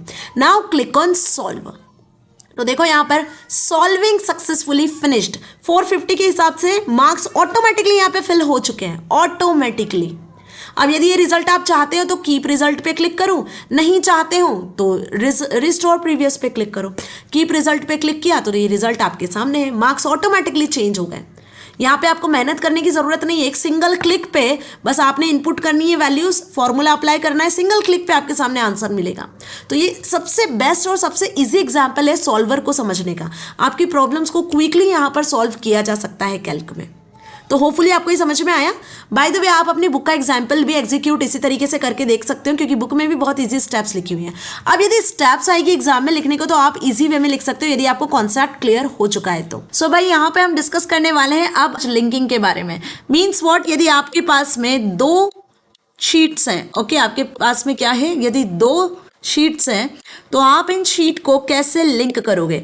या मान लो कि आपके पास में 2 अलग अलग स्प्रेडशीट्स हैं, this is spreadsheet 1 and this is spreadsheet 2। तो 2 अलग अलग स्प्रेडशीट्स की यदि शीट्स आपके पास में, इनको यदि आपको लिंक करना है तो आप कैसे लिंक करोगे, कैसे आप इनके डेटा को एक्सेस कर पाओगे रेफरेंस करके, लिंकिंग करके। तो यहाँ पे हम इसके लिए सेल रेफरेंसिंग का यूज करते हैं, वो किस तरीके से होगा पूरे सेशन में डिटेल में कवर करेंगे। तो लिंकिंग का मतलब होता है linking spreadsheet data enables you to keep the information updated without editing in multiple locations every time data changes. देखो इसकी जरूरत क्यों पड़ी, हर बार आपको क्या होता है यदि आप लिंक नहीं करते हो तो आपको दोनों टेबल में, सपोज ये 2 आपके पास में शीट्स हैं, इनमें आपने 2 टेबल्स क्रिएट की हुई है, तो दोनों में आपको डेटा को अलग अलग अपडेट करना होगा, जिससे आपका टाइम लगेगा। हो सकता है कि एरर्स भी हो जाए और हो सकता है कि आपको कॉपी पेस्टिंग में बहुत ज़्यादा मेहनत भी करनी पड़ जाए। तो एफर्ट, टाइम और एरर्स, ये तीनों चीज़ें कहीं ना कहीं हमारी जाती हैं। तो इसकी वजह से हम क्या कर लेते हैं, डेटा को लिंक कर लेते हैं। So the ability to create link eliminates the need of having identical data entered and updated in multiple sheets. This saves times, reduce errors and improves data integrity. तो इससे आपका टाइम भी बचता है, एरर्स भी रिड्यूस होती है, data integrity भी होती है और कहीं ना कहीं आपका मैनुअली काम करना भी थोड़ा सा बच जाता है। तो कुल मिला के यदि बात की जाए तो लिंकिंग बेनिफिशियल है। 2 स्प्रेडशीट्स को कनेक्ट करना, और किसी एक स्प्रेडशीट में यदि चेंज करोगे, सपोज यहाँ 10 चेंज किया तो इसमें भी ऑटोमेटिकली चेंजेस होंगे। तो ये चेंजेस भी डेटा इंटीग्रिटी को बताता है कि भाई डेटा भी आपका लिंक है, जिसकी मदद से आप स्प्रेडशीट को एक्सेस कर पा रहे हो लिंकिंग के साथ। ओके तो अब सबसे पहले देखते हैं कि आपको स्प्रेडशीट को लिंक करने के पहले किन चीज़ों के बारे में ध्यान रखना है। फर्स्ट इज आइडेंटिफाइंग शीट्स को आपको आइडेंटिफाई करते आना चाहिए। न्यू शीट्स को यदि इंसर्ट करना है तो कैसे इंसर्ट करोगे, किसी और स्प्रेडशीट से यदि शीट्स को इंसर्ट करना है तो कैसे करना है, यदि आपको शीट को एज अ लिंक इंसर्ट करना है तो क्या स्टेप्स फॉलो करना है, शीट्स को यदि रीनेम करना है तो कैसे करना है। ये बहुत ही बेसिक सी बात है कि आप मल्टीपल स्प्रेडशीट्स को पहले सेटअप करना सीखो, उसके बाद ही हम क्या कर पाएंगे, इन्हें लिंक कर पाएंगे। तो आ जाते हैं कैल्क पर, क्योंकि हम जितने भी प्रैक्टिकल्स यहाँ देखने वाले हैं वो सभी कैल्क पर ही देखेंगे, क्योंकि आपकी एग्जाम में इस बार आपसे कैल्क के अकॉर्डिंग ही जो है प्रैक्टिकल पूछा जाएगा, या फिर आपकी बोर्ड एग्जाम में भी जो स्टेप्स लिखने वाले क्वेश्चंस आएंगे वो इसी के बेसिस पर आएंगे। तो कैल्क में अब आ चुके हैं हम यहाँ पर, एंड डिफॉल्ट आप देख सकते हो कि यहाँ पे शीट 1 ओपन है। यदि आपको देखना है कि आपको नई शीट ओपन करना है या आप मल्टीपल शीट्स पर काम करना चाहते हैं तो उसके लिए इस प्लस सिंबल पे आपको क्लिक करना होगा। जैसे ही प्लस सिंबल पे क्लिक करोगे तो देखो यहाँ पे शीट 2 इंसर्ट हो चुकी है। This is the first way. या फिर आप यहाँ पे राइट क्लिक करके भी इंसर्ट शीट पे आ सकते हो। देखो जैसे ही राइट क्लिक करके इंसर्ट शीट पे आई तो यहाँ पर इंसर्ट शीट डायलॉग बॉक्स खुल जाएगा, है ना। अब ये डायलॉग बॉक्स यहाँ पे शीट टैब पर एकदम बॉटम पे आपको शीट टैब दिख रहा है। इस बॉटम की शीट टैब पर राइट क्लिक करने से भी आपको ये इंसर्ट शीट डायलॉग बॉक्स खुल रहा है। इसी के साथ आप यहाँ आ जाओ शीट मेन्यू पर, तो यहाँ भी आपको इंसर्ट शीट जो है ऑप्शन मिल जाएगा। इसको जैसे ही सिलेक्ट करोगे तो इंसर्ट शीट डायलॉग बॉक्स यहाँ ओपन हो जाना है, ठीक है। अब ये जो इंसर्ट शीट आपको करना है वो आफ्टर द करंट शीट, मतलब sheet 2 is the current sheet, इसके बाद करना है या इसके पहले शीट इंसर्ट करना है। तो पोजीशन आपको यहाँ से सिलेक्ट कर लेना है। Suppose I select after current sheet. कितनी नंबर ऑफ शीट्स इंसर्ट करना है, 2, 3, 4, 1। तो यहाँ से आप नंबर ऑफ शीट को इंक्रीज या डिक्रीज कर सकते हो। सपोज एक ही शीट एंटर करना है, शीट का नाम आप यहाँ से बदल सकते हो। शीट 3 हमने इंसर्ट करनी है। Okay, now click on okay. तो आप देखो एक नई शीट यहाँ इंसर्ट हो चुकी है। सिमिलरली आप यहाँ से राइट क्लिक करके भी नई शीट को इंसर्ट कर सकते हो। जैसे मैंने यहाँ पर आफ्टर द करंट शीट या बिफोर द करंट शीट, तो शीट 3 के पहले हमें शीट 4 को इंसर्ट करना है। Now I click on okay. तो देखो शीट 3 के पहले आप देखोगे यहाँ पे शीट 4 इंसर्ट हो चुकी है। तो ये तो बात हुई इंसर्टिंग की, है ना। अब आपको शीट किसी फाइल से इंसर्ट करनी है तो क्या करोगे, आप अगेन शीट पे जाओगे, है ना, और यहाँ पे इंसर्ट शीट पर क्लिक कर लेना। तो आपको यहाँ पे दिखेगा एक ऑप्शन फ्रॉम फाइल। जैसे ही फ्रॉम फाइल पे क्लिक करोगे ब्राउज पे क्लिक करोगे तो सपोज कि आपके सिस्टम में कहीं पर पहले से कोई फाइल क्रिएटेड है, वहां से आपको उसको एंटर करना है। तो सपोज डेस्कटॉप पे आ जाते हैं, आपको कुछ फाइल दिख रही है क्या, यहाँ पर नहीं दिख रही है, तो पहले से पहले आपके सिस्टम में वो फाइल होनी चाहिए। उस फाइल को यहाँ से आप क्लिक करोगे तो वो पर्टिकुलर शीट भी आपके सिस्टम में ऐड हो जाएगी। या फिर इसको आप एज अ लिंक ऐड करना चाहते हो तो ब्राउज के जस्ट नीचे आपको यहाँ पर लिंक बटन दिख रहा है, इसको चेक कर देना और ओके पे क्लिक करोगे तो पर्टिकुलरली वो फाइल एज अ लिंक भी डाउनलोड हो जाएगी। ओके, तो इतना अच्छे से समझ में आ गया है कि कैसे आपको यहाँ से शीट को इंसर्ट करना है। और इंसर्ट करने के साथ साथ अब देख लेते हैं इसको रीनेम कैसे करना है। तो रीनेम करने के भी अपने ऑप्शन है, शीट पर आओगे यहाँ भी आपको कुछ ऑप्शंस मिल जाएंगे, या फिर इसके अलावा देखो रीनेम शीट यहाँ भी मिल रहा है। शीट पर जैसे ही क्लिक करोगे तो आपको शीट से रिलेटेड सारे ऑप्शंस विजिबल होंगे। रीनेम पे क्लिक करोगे तो कौन सी फाइल रीनेम करना है, शीट 4 रीनेम करना है, तो आप यहाँ से शीट 4 को रीनेम कर पाओगे। सपोज मैंने यहाँ पे शीट 4 का नाम दे दिया माई शीट। ओके, तो हम यहाँ से इसको नाम चेंज कर देते हैं माई शीट से, ओके पे क्लिक करते हैं तो आप देखो ये जो शीट 4 थी अब माई शीट के नाम से चेंज हो गई है। तो इस तरीके से आप शीट का नाम भी रीनेम कर सकते हो। आगे बढ़ते हैं। तो ये जो कुछ बेसिक टॉपिक्स थे इस चैप्टर के वो हमने अभी डिस्कस कर लिए कि आपको ऐसे मल्टीपल शीट्स को सेटअप करना है, राइट। कैसे आप अनदर वर्कशीट से भी शीट्स को इंसर्ट कर सकते हो, बट इसके लिए जो शीट है वो पहले से आपके सिस्टम में होनी चाहिए। नाउ क्रिएटिंग और चेंजिंग अ सेल रेफरेंस। अब सेल रेफरेंस को कैसे क्रिएट करना है और कैसे चेंज करना है, तो भाई यहाँ पे दो तरीके होते हैं। मल्टीपल स्प्रेडशीट्स को लिंक करने के लिए हमें ज़रूरत होती है सेल रेफरेंसिंग की। याद रखना, मल्टीपल स्प्रेडशीट को जब आपको लिंक करना है तो लिंक करने के लिए हम यूज़ करते हैं सेल रेफरेंस का। और ये जो सेल रेफरेंस होता है ना, इसको बेसिकली आपको दो तरीके से प्रोवाइड करना होता है। One is by keyboard and one is using mouse. Keyboard की मदद से भी आप सेल रेफरेंसिंग कर सकते हो, माउस की मदद से भी आप सेल रेफरेंसिंग कर सकते हो। तो सेल रेफरेंसिंग अब करना कैसे है, उसके लिए हम देखते हैं कि यदि आपको सेम शीट के अंदर सेल रेफरेंसिंग करनी है, मतलब एक ही शीट है और उस एक शीट में मल्टीपल आपने वर्कशीट्स क्रिएट की हुई है, तो वहाँ यदि आपको सेल रेफरेंसिंग करनी है तो कैसे करोगे। तो उसके लिए बेसिकली एग्जाम्पल यहाँ पे दिया हुआ है, आप देख पा रहे हो। ये शीट 1 आपको यहाँ पे विजिबल हो रही है। शीट 1 में टाइगर सेंसस से रिलेटेड इन्फॉर्मेशन दिख रही है, उत्तराखंड, उत्तर प्रदेश, मध्य प्रदेश, महाराष्ट्र, राजस्थान, कर्नाटका, तमिलनाडु, और उसके नंबर ऑफ टाइगर्स 2010 में, 14 में, 18 में कितने कितने थे वो वैल्यू आपको यहाँ पे विजिबल हो रही है।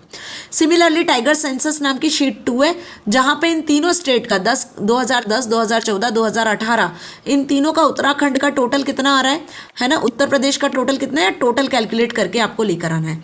तो कुल मिला के आपको इन दोनों शीट को क्या करना है, लिंक करना है, राइट। तो अब हम आ जाते हैं कहाँ पर, शीट पर, और वहाँ पे इस डेटा को कॉपी पेस्ट कर लेते हैं, राइट। आ जाते हैं हम कैल्क पर और शीट 1 पे अभी हम हैं, शीट 1 पे हम इसको कर लेते हैं पेस्ट, राइट। तो ये टाइगर सेंसस वाली जो शीट है वो शीट 1 आपकी क्रिएट हो चुकी है। यहाँ पे आपको प्रॉपर तरीके से पूरा डेटा विजिबल हो रहा है। इसको थोड़ा लार्ज कर लेती हूँ ताकि आपको इस प्रॉपरली विजिबल हो सके, है ना। टाइगर सेंसस वाली शीट 1 पे हमने बेसिकली डेटा को कॉपी कर लिया है, राइट। शीट 2 पे भी हम डेटा को कॉपी कर लेते हैं। ओके, नाउ मैंने ये शीट 2 का डेटा भी यहाँ कॉपी कर लिया। अब देखो हमारे पास में एक ही स्प्रेडशीट में 2 शीट्स हैं। हमें क्या करना है, यहाँ पे बेसिकली कीबोर्ड का यूज़ करके इस शीट से टोटल कैलकुलेट करवाना है।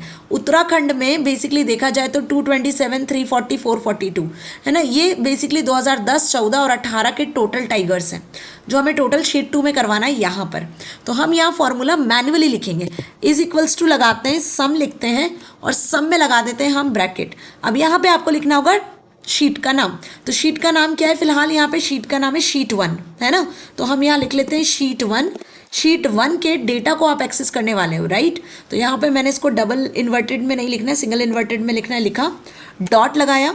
डॉट लगा के अब इस शीट 1 के किस सेल को आप एक्सेस करोगे तो उस सेल का एड्रेस आपको लिखना है। तो यहाँ पे जो सेल होगी आपकी 227, मतलब कि B4, C4, D4, B4 से लेकर D4 तक की सेल्स हैं। तो बस यहाँ पे आपको अब B4 लिखना है, कॉलन लगा के D4 लिख देना है कि आप इस रेंज की सेल्स को यहाँ एक्सेस करने वाले हो।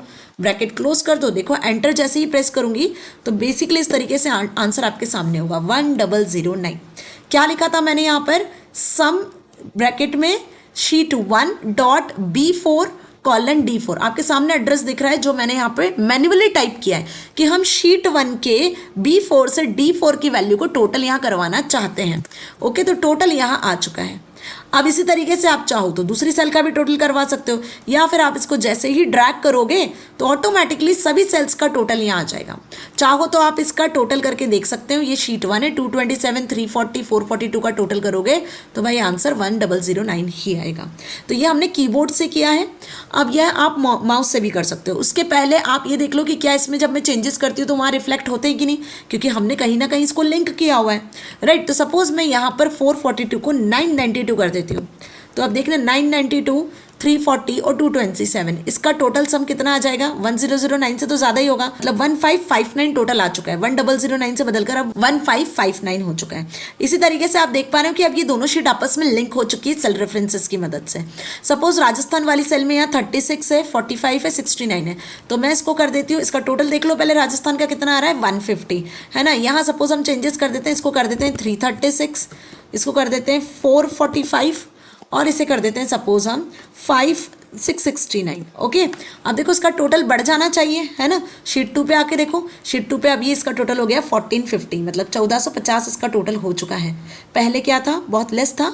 अब क्योंकि हमने यहाँ चेंजेस करे हैं बेसिक शीट में, तो शीट 1 शीट 2 लिंक है, उसकी वजह से इसमें चेंजेस आपको विजिबल हो रहे हैं। तो होपफुली इतना अच्छे से समझ में आया। चलिए माई शीट पर आ जाते हैं और इसको कॉपी कर लेते हैं, राइट। क्या करना है? हमने इसे कॉपी कर लेना है, बेसिक जो है इसको कॉपी कर लेते हैं। कंट्रोल सी से मैंने इसको कॉपी किया, माई शीट पर आ गए और यहाँ कंट्रोल वी से पेस्ट कर दिया, और इस डेटा को मैं यहाँ से कर देती हूँ अब डिलीट। वाई? बिकॉज अब यहाँ पे हम जो यूज़ करने वाले हैं वो है माउस के थ्रू। कि आप माउस के थ्रू कैसे रेफरेंसिंग कर सकते हो। तो मैंने यहाँ इज इक्वल्स टू पे क्लिक किया और सम फंक्शन का यूज़ किया, ब्रैकेट ओपन किया। अब यहाँ मैं मैन्युअली शीट 1 नहीं लिखने वाली हूँ ना, मैन्युअली मैं सेल का एड्रेस टाइप करूँगी। हम जाएंगे शीट 1 पर, शीट 1 से हम यहाँ से रेंज को सिलेक्ट कर लेंगे। तो माउस से लेफ्ट क्लिक से ड्रैग से मैंने इस रेंज को सिलेक्ट कर लिया, माई शीट पे आ गए। तो देखो ऑटोमेटिकली ये कहलाता है एब्सोल्यूट रेफरेंसिंग ना। तो ऑटोमेटिकली आप देखो एड्रेस आ चुका है डॉलर के साथ में, शीट 1 B4 to D4। इसके बाद ब्रैकेट क्लोज कर दो, एंटर प्रेस करो तो आंसर आपके सामने है। अगेन आप इसको सिलेक्ट करके ऑटो फिल कर दोगे तो आंसर आपका ऑटोमेटिकली फिल हो जाएगा। तो this is about the mouse. And before this sheet 2 में हमने देखा कि कीबोर्ड से आप कैसे कर सकते हो, है ना। तो कीबोर्ड से सेल रेफरेंसिंग कैसे करनी है, माउस से सेल रेफरेंसिंग कैसे करनी है, दोनों हमने यहाँ पर डिस्कस कर लिया है ना। शीट 2 में हमने कीबोर्ड से किया, शीट 1 में हमने माई शीट में हमने माउस के थ्रू देखा। ओके, तो अब यहाँ पे भी यदि आप देखोगे चेंजेस जो भी करोगे तो वो चेंजेस आपको विजिबल होंगे। जैसे सपोज यहाँ पे मैंने कर दिया किसमें, कर्नाटका में, राइट, 600। ओके, यहाँ पर ऐड करना है आपको। सपोज यहाँ मैंने कर्नाटका में ऐड कर दिया 600, यहाँ ऐड कर दिया 1000, ओके, और यहाँ ऐड कर दिया सपोज 200। डन। अब देखो आप कर्नाटका की वैल्यू चेंज हुई होगी, माई शीट में भी चेंज हो चुकी है 1800 और शीट 2 में भी चेंज हो चुकी है, क्योंकि दोनों जगह हमने माउस और कीबोर्ड का यूज़ करके लिंक किया है। Understand this thing. So hopefully इतना अच्छे से समझ में आया। अब डिस्कस कर लेते हैं creating reference to other workbooks. यदि अदर वर्कबुक्स की लिंकिंग करना है तो क्या करोगे? अदर वर्कबुक्स मतलब अब यहाँ पे आपके पास में सेम स्प्रेडशीट की 2 शीट्स नहीं है, अब आपके पास में यहाँ पर होगी अलग अलग spreadsheets. So sometimes you may be required to link the content of the cell among the different spreadsheets. तो अलग अलग स्प्रेडशीट्स की भी शीट्स को आप कंबाइन कर सकते हो, सेल रेफरेंसिंग में ऐड कर सकते हो। So this process is similar what has been described in linking data among the different sheets of the same spreadsheet. So you need to link the data of workbook 1, मतलब spreadsheet 1, spreadsheet 2, spreadsheet 3, तीनों workbook के data को आपको link करना होगा। तो उसके लिए जो सिंटेक्स है वो कुल मिला के यहाँ पे इस तरीके से लिखा हुआ है, पर हम इसको यूज़ करेंगे कहाँ पर? कैल्क में। तो कैल्क में आपको यूज़ करना होगा जिस सिंटेक्स को, वो कुछ इस तरीके से होगा। देखो यहाँ पर जो लिखा हुआ है ना, आपको लिखना होगा फाइल का नाम, ट्रिपल बैकस्लैश लगाना है, पूरा फाइल का पाथ लिखना है, डॉलर हैश लगा के आपको शीट का नाम और सेल एड्रेस लिख देना है। This is the difference. Means what, यदि आप नॉर्मली जब लिंकिंग करते हो तो हम क्या करते हैं, हम यहाँ पे लिख देते हैं शीट का नाम, ठीक है। सपोज शीट 1 को आपको लिंक करना है, डॉट लगा के आप क्या करते हो, डॉट लगा के आप यहाँ पे सेल का एड्रेस लिखते हो। जैसे सपोज आपको ऐड करना था B4, तो आपने B4 लिख दिया। उसी के साथ यदि अब आप डिफरेंट स्प्रेडशीट को एक्सेस करना चाहते हो, तो सपोज ये स्प्रेडशीट हमने मान लिया 1 है, ये स्प्रेडशीट 2 है और ये स्प्रेडशीट 3 है। अब ये स्प्रेडशीट की शीट्स हैं, तो हम यहाँ पे सपोज स्प्रेडशीट 1 की शीट 1 को एक्सेस करने वाले हैं। तो आपको बस इतना लिखना है। अंडरस्टैंड कि अभी तक हम सिर्फ इतना लिख रहे थे शीट 1.B4, अब आपको स्प्रेडशीट को भी आगे ऐड कर देना है।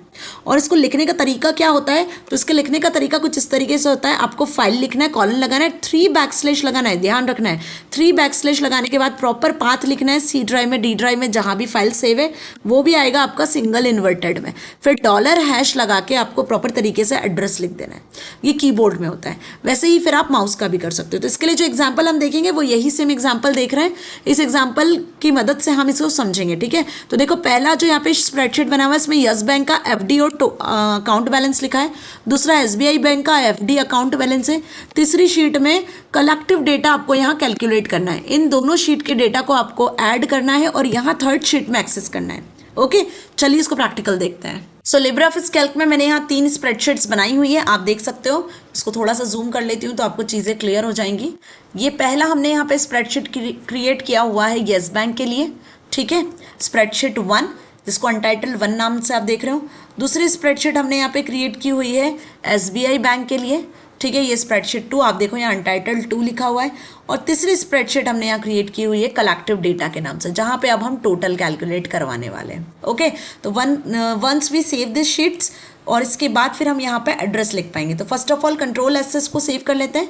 सपोज मैं इसे डेस्कटॉप पे सेव कर लेती हूँ। अगेन SP1 मतलब स्प्रेडशीट 1 नाम से डेस्कटॉप पे हम इसको सेव कर रहे हैं। ओके, नाउ सिमिलरली स्प्रेडशीट 2 को भी हम सेव कर लेते हैं। This is spreadsheet 2। Ctrl+S से इसको भी हम सेव कर लेते हैं। ओके, फाइल में जाना है, सेव पे आना है। यहाँ से हमने इसका नाम दे दिया SP2 and then save. Okay, तो हमने यहाँ पे दोनों स्प्रेडशीट को सेव कर लिया and this is about the third spreadsheet, जहाँ पे आपका टोटल कैलकुलेट होकर आएगा दोनों स्प्रेडशीट की मदद से। तो आप देख लेते हैं सबसे पहले हम कीबोर्ड की मदद से। सो यहाँ पे अब हमें क्या लिखना होगा, = लगाना है, सम फंक्शन अप्लाई करना है, ब्रैकेट में आपको लिखना है फाइल FILE फाइल कॉलन, और उसके बाद लगाना है आपको // अब देखो हमारी फाइल कहाँ पर है, हमारी फाइल डेस्कटॉप पर है, राइट। तो आपको आ जाना है यहाँ से डेस्कटॉप पर, और जैसे ही डेस्कटॉप पर आते हो तो आप देखोगे यहाँ पर आपको आपकी शीट्स दिख रही है ना। तो इसका पाथ आपको पता करना है, तो राइट क्लिक करके शो मोर ऑप्शंस में प्रॉपर्टीज़ पे आ जाना, तो आपको इसको कंप्लीट पाथ मिल जाएगा। सी ड्राइव में यूजर्स में डेस्कटॉप पर आपको sp1.ods से आपकी फाइल मिल जानी है। इसको यहाँ से कॉपी कर लेना पाथ को, ताकि आप मैनुअली इसको लिख सको, ठीक है। वापस से शीट पर आ जाओ, शीट 3 जहाँ पर हम लिख रहे हैं। तो यहाँ हमने इस फाइल के पाथ को कर दिया है कॉपी, Ctrl+V से। पूरा पाथ यहाँ कॉपी हो चुका है। बस इस चीज़ का ध्यान रखना कि यहाँ पे जो स्लैश हैं वो बैकस्लैश लगेंगे। जितने भी स्लैश आप लगाने वाले हो वो सभी बैकस्लैशेस लगेंगे, ठीक है। बस इस चीज़ का आपको खास ख्याल रखना है, नहीं तो एरर आ जाएगी, आंसर जनरेट नहीं होगा। फाइल का नाम है हमारा क्या, फाइल का नाम है हमारा यहाँ पर sp1.ods, ठीक है। तो यहाँ हमने फाइल का नाम भी मेंशन कर दिया, और यहाँ पे सिंगल इन्वर्टेड को कर देना है क्लोज। क्लियर। अब इसके बाद में आपको इस sp1.ods की फाइल और उसके सेल रेफरेंसेस को यूज़ करना है। तो आपको लगाना होगा यहाँ पर हैश, देन फिर लगाना है $, और शीट 1 जिस शीट की हम बात कर रहे हैं उस शीट 1 का कौन सा सेल है जिसको आपको ऐड करवाना है। तो ध्यान से देखो, SP1 वाली शीट पर आ जाते हैं हम। SP1 वाली शीट में ये SP1 वाली शीट 1 है, और B2 वाली सेल है। कौन सी वाली सेल है, FD पे B2 वाली सेल जिसका 60,000 वैल्यू है। तो शीट 1 पर यहाँ पर डॉट लगा के लिखना है आपको B2 सेल, है ना। शीट 1 की कौन सी सेल है, B2 सेल, कॉमा लगा दो। और सेम चीज़ अब आपको लिखनी है नेक्स्ट फाइल के लिए, राइट। तो यहाँ से फिर से मैं इसको पूरा कॉपी कर लेती हूँ Ctrl+C से, और सेम एड्रेस को अब हम यहाँ पर लिख देते हैं, राइट। बट आप यहाँ पर एक चीज़ ध्यान रखना कि अब जो फाइल है आपकी वो SP1 नहीं है, बल्कि अब जो फाइल है वो आपकी SP2 मतलब सेकंड वाली स्प्रेडशीट फाइल है। बाकी सेकंड वाली स्प्रेडशीट की भी शीट 1 ही है और उसके साथ में B2 सेल ही है। देखो आप ध्यान से, ये बात करूँ यदि मैं यहाँ पर शीट 2 की, तो उसका भी B2 सेल और शीट 1 ही है, ठीक है। तो इतना हमने यहाँ पर मैन्युअली जो है कीबोर्ड से टाइप किया है एड्रेस। अब आपको क्या करना है, इस पे जस्ट एंटर प्रेस करोगे तो इसका आंसर आपको देखने को मिलेगा, विच इज़ 1,10,000, ठीक है। तो ये दोनों शीट से FDs का टोटल हो चुका है। पहली शीट में FD अमाउंट था 60,000, दूसरी शीट में FD अमाउंट था 50,000, ठीक है। दूसरी शीट पे यदि मैं आ जाऊँ तो देखो FD अमाउंट था 50,000, 60,000 50,000 कितना होता है भाई, यहाँ पे 1,10,000 आंसर आपका आ चुका है। सेम ऐसे ही आप टोटल बैलेंस का भी कर सकते हो, सेम आपको चीज़ें यहाँ भी लगानी है, या आप इसको इस तरीके से फिल कर सकते हो, ठीक है, ऑटो फिल, तो उससे भी आपका आंसर जनरेट हो जाएगा। अब यदि हम यहाँ पर देखें टोटल बैलेंस, तो यहाँ देखो 50,000 दिख रहा है शीट 1 का, शीट 2 का यहाँ पे दिख रहा है टोटल बैलेंस 1,00,000। तो 50,000 1,00,000 कितने होते हैं भाई? 1,50,000 होते हैं। तो ये टोटल बैलेंस भी यहाँ पर आ चुका है। तो दिस इज अबाउट मैनुअल, कि ये हमने मैन्युअली कैलकुलेट किया है। यदि मैं इसको यहाँ से डिलीट करती हूँ और सपोज अब इसको हम माउस से क्रिएट करते हैं, तो माउस से कैसे करोगे? देखो मैंने यहाँ पे इज इक्वल्स टू लगाना है, सम लिखना है। माउस से चीज़ें ईजी हो जाती है ना। इक्वल्स टू लगा के सम लिखा, ब्रैकेट ओपन किया, शीट 1 पे आ जाना है, कुछ नहीं करना है, शीट 1 पे आना है, अकाउंट बैलेंस को सिलेक्ट कर लेना है, ठीक है। उसी के बाद वापस आना है आपको यहाँ पर और कॉमा लगा देना है। कॉमा लगाने के बाद अब आपको जाना है कहाँ पे? शीट 2 पे। शीट 2 पे आना है, अकाउंट बैलेंस सिलेक्ट कर लेना है। तो आप देखो यहाँ पे पूरा पाथ ऑटोमेटिकली आ गया। जो अभी हमने मैन्युअली टाइप किया था वो पूरा पाथ आपको यहाँ दिख रहा है। SP1 स्प्रेडशीट 1 का शीट 1 का B3 सेल, SP2 का शीट 1 का B3 cell, same as it is mouse selection से भी आपको दिख रहा है ना। तो जो आपने मैन्युअली लिखा वो as it is cell reference आपको यहाँ भी विजिबल हो रहा है। एंटर प्रेस करोगे तो यहाँ पे देखो आंसर आपको सेम विजिबल हो गया। तो माउस से सिलेक्ट करना ज़्यादा इजी होता है क्योंकि आप सेल रेफरेंसेस को सिलेक्ट कर रहे होते हो, यहाँ कोई एरर भी नहीं होती है। बाकी जब आप मैन्युअली कीबोर्ड से टाइप करते हो तो एरर के चांसेस बढ़ जाते हैं। तो होपफुली आपको यहाँ तक अच्छे से समझ में आ गया कि आप अलग अलग स्प्रेडशीट्स को भी लिंक कर सकते हो। नाउ कीबोर्ड और माउस दोनों तरीके से आप लिंक कर सकते हो। कीबोर्ड के लिए यदि करना है तो सेम पाथ आपको ये फॉलो करना है। होपफुली अब पाथ भी क्लियर। एक बार फिर से मैं आपको पाथ बता देती हूँ। आपको लिखना है फाइल, कॉलन लगाना है, बैकस्लैशेस लगाने हैं, यहाँ पे पूरा फाइल का नाम लिख देना है और उसी के साथ में फिर आपको ये सिंगल इन्वर्टेड में लिखना है। सिंगल इन्वर्टेड यहाँ क्लोज करके हैश डॉलर लगा के शीट का नाम लिखना है, जो भी शीट है। तो सपोज शीट 1 है, डॉट उसका सेल एड्रेस, जो भी सेल एड्रेस है वो आपको मेंशन करना है। इस तरीके से आपको प्रॉपर पाथ लिखना होगा। चेंजेस बस यहाँ पे होंगे कि आपको शीट का नाम लगा के डॉलर हैश लगा के फिर आगे स्प्रेडशीट के आगे काम करना है, ठीक है। Now come on the next topic which is hyperlinks. अब हाइपरलिंक क्या होता है? तो भाई यहाँ देखो आप हाइपरलिंक भी क्रिएट कर सकते हो, बिल्कुल वैसे ही जैसे हमने लिखा है यहाँ पे क्लिक हियर। आपने बहुत सी बार इंटरनेट पे देखा होगा क्लिक हियर जहाँ लिखा होता है। आप जब इंटरनेट पे कोई वेब पेज पे जाते हो, वेबसाइट पे जाते हो, इस तरीके से लाइन अंडरलाइन होती है उस पर। जैसे ही आप इस पर क्लिक करते हो तो कोई वेब पेज आपके सामने ओपन हो जाता है, कोई दूसरा पेज खुल जाता है। तो इसी को कहते हैं हाइपरलिंक। तो अब इस तरीके की हाइपरलिंक भी हम क्रिएट कर सकते हैं लिब्रे ऑफिस कैल्क में। और वो कैसे करना है? तो हाइपरलिंक पहले होती क्या है समझ लो। कलर्ड एंड अंडरलाइन टेक्स्ट होता है, ठीक है, या कोई ग्राफिक पे भी आप लिंक क्रिएट कर सकते हो, ठीक है। कोई इमेज बना हुआ है, सपोज यहाँ पे कोई कंप्यूटर का इमेज बना हुआ है और जैसे ही इस पे आप क्लिक करते हो तो आप कंप्यूटर वाले पेज पे पहुँच जाते हो जहाँ इसकी डिटेल लिखी रहती है। तो ये इमेज की लिंकिंग होती है। तो ऐसे हम यहाँ पर भी लिंकिंग कर सकते हैं जिसमें आप सेल पर जो भी कंटेंट लिखोगे वो रेफरेंस हो जाएगा, वो लिंक हो जाएगा किसी वेब पेज से, किसी डॉक्यूमेंट से या किसी और अदर फाइल के साथ में। So it is a quick way to view and access related information from different sources. तो अब आप अलग अलग सोर्सेस के साथ में डेटा को एक्सेस कर पाओगे, वो भी कैल्क में। दो तरीके से लिंकिंग क्रिएट करते हैं, विच इज वेरी इंपॉर्टेंट, ध्यान रखना, relative referencing and absolute referencing. ये दोनों एग्जाम में आता है, बहुत इंपॉर्टेंट है, इसको हाईलाइट कर लो, मार्क कर लो, जैसे भी आप समझ सकते हो। तो रिलेटिव और एब्सोल्यूट दो तरीके की लिंकिंग होती है। कैसे क्रिएट करोगे? देखो रिलेटिव लिंकिंग क्या होता है। तो रिलेटिव लिंकिंग का मतलब होता है basically hyperlink, relative hyperlink contains partial address. वो हाइपरलिंक जो कि पार्शियल एड्रेस कंटेन करता है वो रिलेटिव हाइपरलिंक कहलाता है। अब ये पार्शियल एड्रेस क्या होता है? सपोज कि मैंने सी ड्राइव में मैंने स्प्रेडशीट भी क्रिएट की हुई है ना। सी ड्राइव में क्या क्रिएट किया हुआ है? स्प्रेडशीट भी क्रिएट की हुई है और सी ड्राइव में ही मेरा वो फाइल भी है जिसको क्लिक करके ओपन करवाना है। तो जब आपका एक सेम ड्राइव में ही एक ही लोकेशन पे फाइल, इमेज, सारी चीज़ें होती है तो यहाँ पे आप पार्शियल एड्रेस दे सकते हो। मतलब सिर्फ और सिर्फ आप फाइल का नाम लिख सकते हो, डेस्टिनेशन फाइल का नाम। इसका फुल एड्रेस लिखने की ज़रूरत नहीं होती है। जैसे for example you have saved a workbook abc.xls on image file capture.jpg in D drive. D drive में आपका स्प्रेडशीट भी है।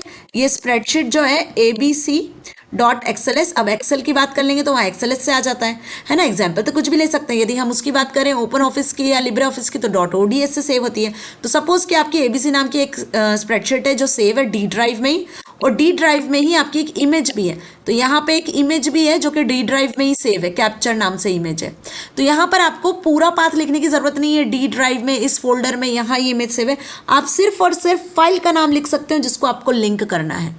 सो this is called relative hyperlink, क्योंकि ये एक दूसरे से क्या है? रिलेटेड है। दैट्स वाई हम इसे कहते हैं रिलेटिव हाइपरलिंक। जब सेम लोकेशन पर फाइल्स एग्जिस्ट करती है तो रिलेटिव हाइपरलिंक आप क्रिएट कर सकते हो। वहीं यदि बात करूं मैं एब्सोल्यूट हाइपरलिंक की, तो एब्सोल्यूट हाइपरलिंक में आपको फुल एड्रेस मेंशन करना होता है, रिलेटिव हाइपरलिंक में हमें पार्शियल एड्रेस मेंशन करना होता है। तो जो भी डेस्टिनेशन फाइल आपको ओपन करवानी है, जिसकी हाइपरलिंक क्रिएट करवानी है, उसका फुल एड्रेस आपको मेंशन करना होता है। जैसे किसी वेब पेज की लिंक करवाना चाहते हो तो https://skips.in/index.php books, इस तरीके से आपको कंप्लीट पाथ लिखना होगा। ओके अब ये हाइपरलिंक क्रिएट कैसे करनी है, तो यदि आपको हाइपरलिंक को इंसर्ट करना है तो आपको इंसर्ट पे जाना है और इंसर्ट पे जाके हाइपरलिंक पे क्लिक करना है। तो इंसर्ट हाइपरलिंक डायलॉग बॉक्स इस तरीके से खुलेगा, जहां पे आपके पास 4 ऑप्शंस रहेंगे, एग्जिस्टिंग फाइल और web page, place in this document, create new document, email address. किसकी लिंकिंग आपको करनी है, वेब पेज की लिंकिंग करनी है, डॉक्यूमेंट की लिंकिंग करनी है, या किसी और ही अलग से किसी फाइल की लिंकिंग करनी है, वो आप यहां से कर पाओगे। तो इसे भी देख लेते हैं प्रैक्टिकली। सपोज हम आ चुके हैं इस शीट पर, है ना, शीट नंबर 1, वो भी कौन सी, स्प्रेडशीट 2 की। तो सपोज आप यहाँ जो लिंकिंग करना चाहते हो वो किसी वेब एड्रेस के साथ में, वेबसाइट के साथ में, वेब पेज के साथ में लिंकिंग करना चाह रहे हो, तो हम यहाँ पर गूगल की लिंक क्रिएट करते हैं। ठीक है, तो मैंने यहाँ पे लिखा गूगल। अभी ये वर्ड आपको नॉर्मली दिख रहा है ना, ब्लैक कलर से, बिना अंडरलाइन दिख रहा है, ना तो कलर्ड वर्ड है और ना अंडरलाइन है। अब देखो मैंने क्या करना है, इसी को हाइपर लिंक बनाना है। तो हम चले जाते हैं इंसर्ट पर और यहाँ आ जाते हैं हाइपर लिंक पर। कंट्रोल के इसकी शॉर्टकट की, आप चाहो तो कंट्रोल के को भी प्रेस कर सकते हो। देखो मैंने इसको बंद किया और कीबोर्ड से कंट्रोल के प्रेस किया तो भी हाइपर लिंक आ गया। Insert hyperlink dialog box, internet, mail, document, news, तीनों चारों चीज़ें आपको यहाँ पे दिख रही है। अभी हम इंटरनेट के थ्रू लिंक क्रिएट करना चाहते हैं तो इंटरनेट सिलेक्टेड है और यहाँ पे आपको इसका बेसिकली URL लिखना होगा। तो हमने लिख दिया www.google.com। ठीक है, कि हम जो लिंक क्रिएट कर रहे हैं वो इस वेबसाइट की google.com की लिंक क्रिएट कर रहे हैं। बाकी आप यहाँ पे इसकी फर्दर सेटिंग्स ऑप्शंस भी दे सकते हो, नेम दे सकते हो, फ्रेम दे सकते हो, कुछ टेक्स्ट के अकॉर्डिंग सर्चिंग करवानी है, लिंक क्रिएट करवानी है तो वो भी लिख सकते हो। Now click on okay. जैसे ही ओके पे क्लिक करूंगी तो अब ये जो गूगल ब्लैक कलर से आपको दिख रहा है ना, ये लिंक में कन्वर्ट हो जाएगा, ब्लू कलर का हो जाएगा, इसके नीचे अंडरलाइन भी आपको दिखने लगेगी। Now I click on okay. So as you see ये आपको अब कैसा दिख रहा है, ब्लू कलर से। कैसे विजिबल हो रहा है, ब्लू कलर से विजिबल हो रहा है और उसके नीचे अंडरलाइन दिख रही है, मीन्स कि अब ये एक हाइपर लिंक बन चुका है। जैसे ही माउस कर्सर इस पे लेके जाओगे कंट्रोल के साथ प्रेस करके, कंट्रोल और लेफ्ट क्लिक प्रेस करोगे तो देखो आप कंट्रोल लेफ्ट क्लिक से अब ये जो कर्सर है वो आपका बदल चुका है हैंड सिंबल में। देख पा रहे हो आप, हैंड सिंबल में बदल गया।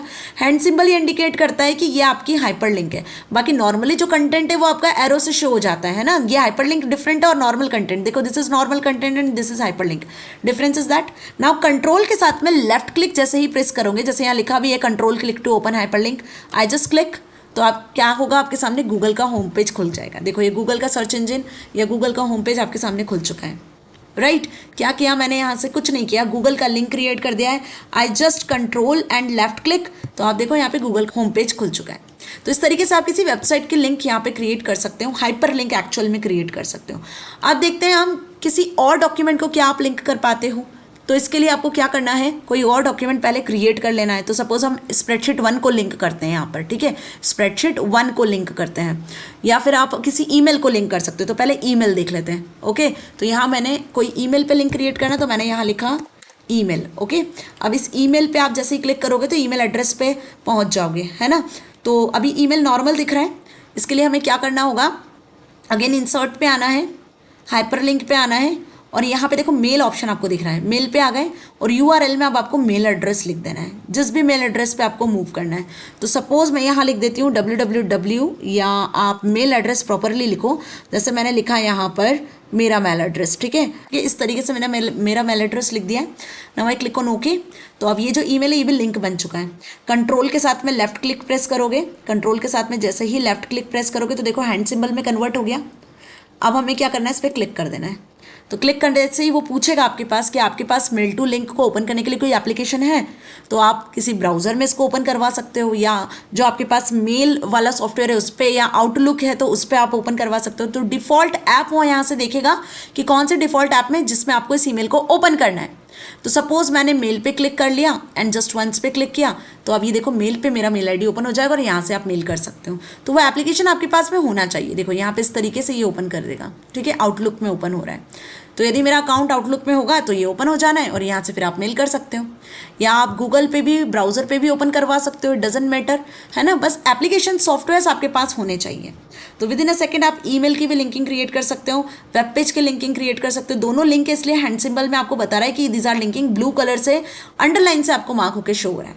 ओके, नाउ किसी और डॉक्यूमेंट की लिंकिंग करना है तो वो तो अभी हमने सेल रेफरेंसेस देख ही लिया, फिर भी आप यहाँ पे लिंकिंग कर सकते हो। जैसे सपोज मैंने कहा click here to open document, to open document, कोई डॉक्यूमेंट को यदि हम लिंक करवा दें, राइटर के डॉक्यूमेंट को सपोज, ठीक है, तो अब ये नॉर्मल टेक्स्ट आपको दिख रहा है।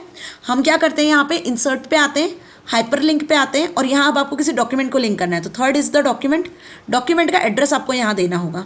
अब डॉक्यूमेंट का एड्रेस नहीं पता है तो आप यहाँ से फाइल में से जाके सर्च भी कर सकते हो। सपोज यहाँ पे कोई डॉक्यूमेंट हम बात कर लें कि सपोज यहाँ पे एक फाइल मेरे सामने दिख रही है मुझे डेस्कटॉप पर, लाइक कोई पीडीएफ लगा लेते हैं। ओके, इस पीडीएफ पे मैंने क्लिक किया, now I click on open, तो ये पीडीएफ का पूरा पाथ यहाँ आ चुका है, और जैसे ही ओके पे क्लिक किया तो आप देखो ये पीडीएफ की लिंक बन चुका है, ठीक है। और कंट्रोल के साथ में अब मैं इस पर जैसे ही क्लिक करूँगी तो वो पर्टिकुलर पीडीएफ आपके सामने ओपन हो जाएगी। अगेन पीडीएफ किस में ओपन करना है, उसके लिए सॉफ्टवेयर आपको यहाँ से सिलेक्ट करना होगा। जैसे मैंने माइक्रोसॉफ्ट एज सिलेक्ट कर लिया, जस्ट वन पे क्लिक किया तो देखो वो पीडीएफ हमारे सामने ओपन हो चुकी है। वो आईटी की पीडीएफ थी, किसकी थी, आईटी की सिलेबस की पीडीएफ थी। वो पीडीएफ यहाँ पे मैंने लिंक किया है, ठीक है, जो डेस्कटॉप पे मेरे पास पड़ी हुई थी वो मैंने पीडीएफ यहाँ पे लिंक किया है। आप राइटर के डॉक्यूमेंट को लिंक कर सकते हो, नोटपैड की फाइल को लिंक कर सकते हो, किसी भी फाइल को आप डेटाबेस की फाइल को यहाँ पे लिंक कर सकते हो। So first of all setting up spreadsheet for sharing कैसे आपको करना है, जरूरत क्यों पड़ी, ये तो समझ में आ गया। So when you share a worksheet multiple users can work on it simultaneously. यदि आप किसी स्प्रेडशीट को या वर्कशीट को शेयर करते हो तो जो मल्टीपल यूजर्स हैं वो एक ही स्प्रेडशीट पे क्या कर सकते हैं, एक ही स्प्रेडशीट पर साइमल्टेनियसली सेम टाइम पे काम कर सकते हैं। सपोज मॉर्निंग के 10 AM कोई ऑफिस ओपन होता है तो एक यूजर यदि इस स्प्रेडशीट पे काम कर रहा है तो सेम टाइम पे दूसरा यूजर भी इसी स्प्रेडशीट पे काम कर सकता है। वो नए रो कॉलम को ऐड कर सकता है, उसमें चेंजेस कर सकता है, फॉर्मूलाज अप्लाई कर सकता है, जो भी एडिटिंग उसको करना है वो इस सेम स्प्रेडशीट पे सेम टाइम पे अप्लाई कर सकते हैं, right. So this is the benefit of sharing, right. अब कैसे करना है मैम, तो जब आपको कोई स्प्रेडशीट को शेयर करना होता है तो फर्स्ट ऑफ ऑल आपको लिब्रे ऑफिस कैल्क को ओपन करना होगा। लिब्रे ऑफिस कैल्क को ओपन करने के बाद में आपको फाइल को शेयर करने के लिए क्या करना होगा, फाइल को आप सेव कर लो। नेटवर्क लोकेशन में फाइल को सेव करोगे तभी वो मल्टीपल यूजर्स के साथ में जो नेटवर्क में कनेक्टेड होंगे ना वहां शो हो पाएगी। फॉर एग्जाम्पल कि नेटवर्क में ये 4 कंप्यूटर सिस्टम्स आपस में कनेक्टेड है, राइट। ध्यान से समझना, ये 4 कंप्यूटर सिस्टम जो है वो आपस में नेटवर्क में कनेक्टेड है। तो एक सिस्टम ने क्या किया है, किसी फाइल को, ये एक सिस्टम की कोई फाइल है, स्प्रेडशीट है जिसको शेयर किया, तो ये एक फाइल को, इस एक फाइल को ही ये चारों सिस्टम्स क्या कर पा रहे हैं, एक्सेस कर पा रहे हैं, है ना। दूसरा नंबर का सिस्टम भी एक्सेस करेगा, तीसरा भी, चौथा भी।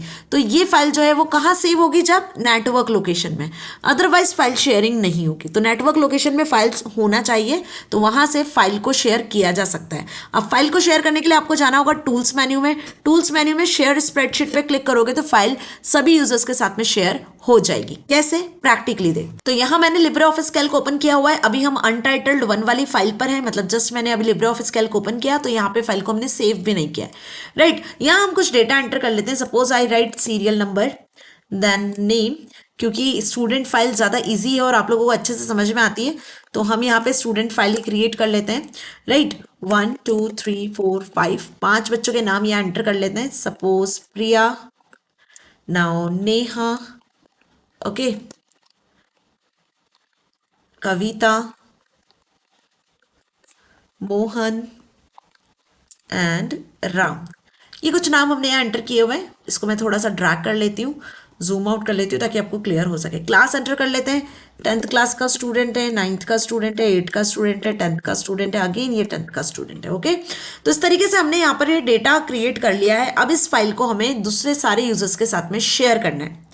तो फर्स्ट ऑफ ऑल आपको जाना होगा टूल्स मेन्यू पर। टूल्स मेन्यू पे जाने के बाद आपको शेयर्ड स्प्रेडशीट पे क्लिक कर लेना है। इस शेयर डॉक्यूमेंट जो डायलॉग बॉक्स से खुल जाएगा और यहाँ पर आपको एक चेक बॉक्स दिख रहा है, share this spreadsheet with other users, दूसरे यूजर्स के साथ में आपको इसको शेयर करना है। तो इस चेक बॉक्स को क्लिक कर लेना। नीचे आपको सारे करंटली एक्सेसिंग यूजर्स के नाम दिख जाने। तो जो डेस्कटॉप मेरा अभी क्योंकि वो नेटवर्क लोकेशन में शेयर नहीं है तो ओनली आपको एक ही सिस्टम यहाँ विजिबल हो रहा है। यदि जितने भी सिस्टम नेटवर्क लोकेशन में शेयर्ड होते हैं तो कनेक्टेड होते हैं तो बेसिकली वो आपको यहाँ पे शो हो जाते हैं, है ना। तो सारे आपको सिस्टम्स के नेम आपको यहाँ विजिबल होते हैं, राइट। तो फिलहाल एक ही सिस्टम पे हम काम करें तो वही आपको यहाँ पे शो हो रहा है। Now click on okay. तो जैसे ही ओके पे क्लिक किया तो सेव डायलॉग बॉक्स आपके सामने आ चुका है। अब इस फाइल को जिस भी नाम से आपको सेव करना है आप उस नाम से सेव कर सकते हो, बट ध्यान रखना कि नेटवर्क लोकेशन पे आपको सेव करना होगा। फिलहाल मेरा सिस्टम नेटवर्क से कनेक्टेड नहीं है तो मैं इसे डेस्कटॉप पे सेव कर लेती हूँ। फाइल का नाम हम यहाँ पे लिख देते हैं सपोज SS, है ना, शेयर्ड स्प्रेडशीट है इसलिए SS नाम से मैं इसको सेव कर लेती हूँ। जैसे ही सेव पे क्लिक करोगी तो अब आप देखो यहाँ पर जो टाइटल बार था वहाँ पे अब शेयर्ड मोड में हमारी फाइल ओपन हो चुकी है ss.ods, और शेयर्ड मोड में आपको यहाँ पे दिख रहा है शेयर्ड लिखा हुआ दिख रहा है, जिससे आपको ये समझ में आएगा कि ये फाइल जो है ये शेयर्ड फाइल है। ओके, तो इतना क्लियर हुआ अच्छे से कि फाइल को शेयर कैसे करना है। टूल्स में जाकर शेयर डॉक्यूमेंट में जाकर यहाँ से आपको फाइल को शेयर करना होगा। अब जब आप फाइल को शेयर करते हो तो कुछ ऐसे फॉर्मेटिंग फीचर्स होते हैं जो ऑफ हो जाते हैं, है ना, मतलब जो यूजर्स है नॉर्मल फॉर्मेटिंग नहीं कर सकते हैं, वो डिसेबल हो जाते हैं फॉर्मेटिंग फीचर्स। आप सिर्फ इसमें एडिटिंग कर सकते हो, कंटेंट बदल सकते हो, रो कॉलम को ऐड या डिलीट कर सकते हो। ये चेंजेस बेसिकली जितने यूजर्स है ना शेयर्ड मोड में फाइल में कर सकते हैं। बाकी जो नॉर्मल जो एडिटिंग के फीचर्स होते हैं, फॉर्मेटिंग के फीचर्स होते हैं, वो अप्लाई नहीं होते हैं। तो अब आप यदि देखोगे कि ओपनिंग अ शेयर्ड स्प्रेडशीट की आपको एक नई स्प्रेडशीट कैसे ओपन करनी है, तो उसके लिए आपको क्या स्टेप्स फॉलो करनी होगी, है ना। हमने स्प्रेडशीट को एक बार क्रिएट कर लिया, शेयर कर दिया। Now what about opening a shared spreadsheet. Normal file को तो आप नॉर्मली ओपन कर लेते हो, तो इस फाइल को भी आपको बिल्कुल वैसे ही ओपन करनी है। आपको नेटवर्क लोकेशन पे अपनी फाइल देखनी है कि वो फाइल जो शेयर्ड हुई है वो नेटवर्क लोकेशन पे कहाँ है। डबल क्लिक करके यदि आपको फाइल मिल जाती है तो आप डबल क्लिक करके फाइल को ओपन करोगे। जैसे ही ओपन करोगे तो ये वाला जो मैसेज आपको यहाँ दिख रहा है ना, ये आपको विजिबल होगा अपने सिस्टम पर। सपोज कि एक यूजर ने फाइल शेयर किया और जो दूसरा यूजर है, ये एक यूजर है जिसने फाइल को शेयर किया है, दूसरा यूजर जब उस फाइल को एक्सेस करेगा तो उसके सिस्टम पे ये मैसेज उसको शो होगा। इस मैसेज में लिखा हुआ है कि the spreadsheet in shared mode it allows multiple users to access and edit the spreadsheet at the same time. कुछ फॉर्मेटिंग एट्रीब्यूट्स है जो यहाँ पर शेयर्ड स्प्रेडशीट में अलाउ नहीं किए जा रहे हैं। Okay, do not show the warning again. ये वार्निंग आप दोबारा नहीं चाहते तो इस चेकबॉक्स को चेक कर देना, ओके पे क्लिक कर देना। तो अगेन जब आप इस फाइल को ओपन करोगे तो आपके सामने ये चेकबॉक्स नहीं आएगा और ना ही कुछ इस तरीके से आपको डायलॉग बॉक्स दिखेगा। ठीक है, फिर आप इसमें एडिटिंग अपने अकॉर्डिंग कर सकते हो। तो the message appears starting that spreadsheet is in shared mode, click on okay and now enter the information in the spreadsheet और okay to modification as per the requirement. आप अपनी रिक्वायरमेंट के according sheet को open करके उसमें changes कर सकते हो।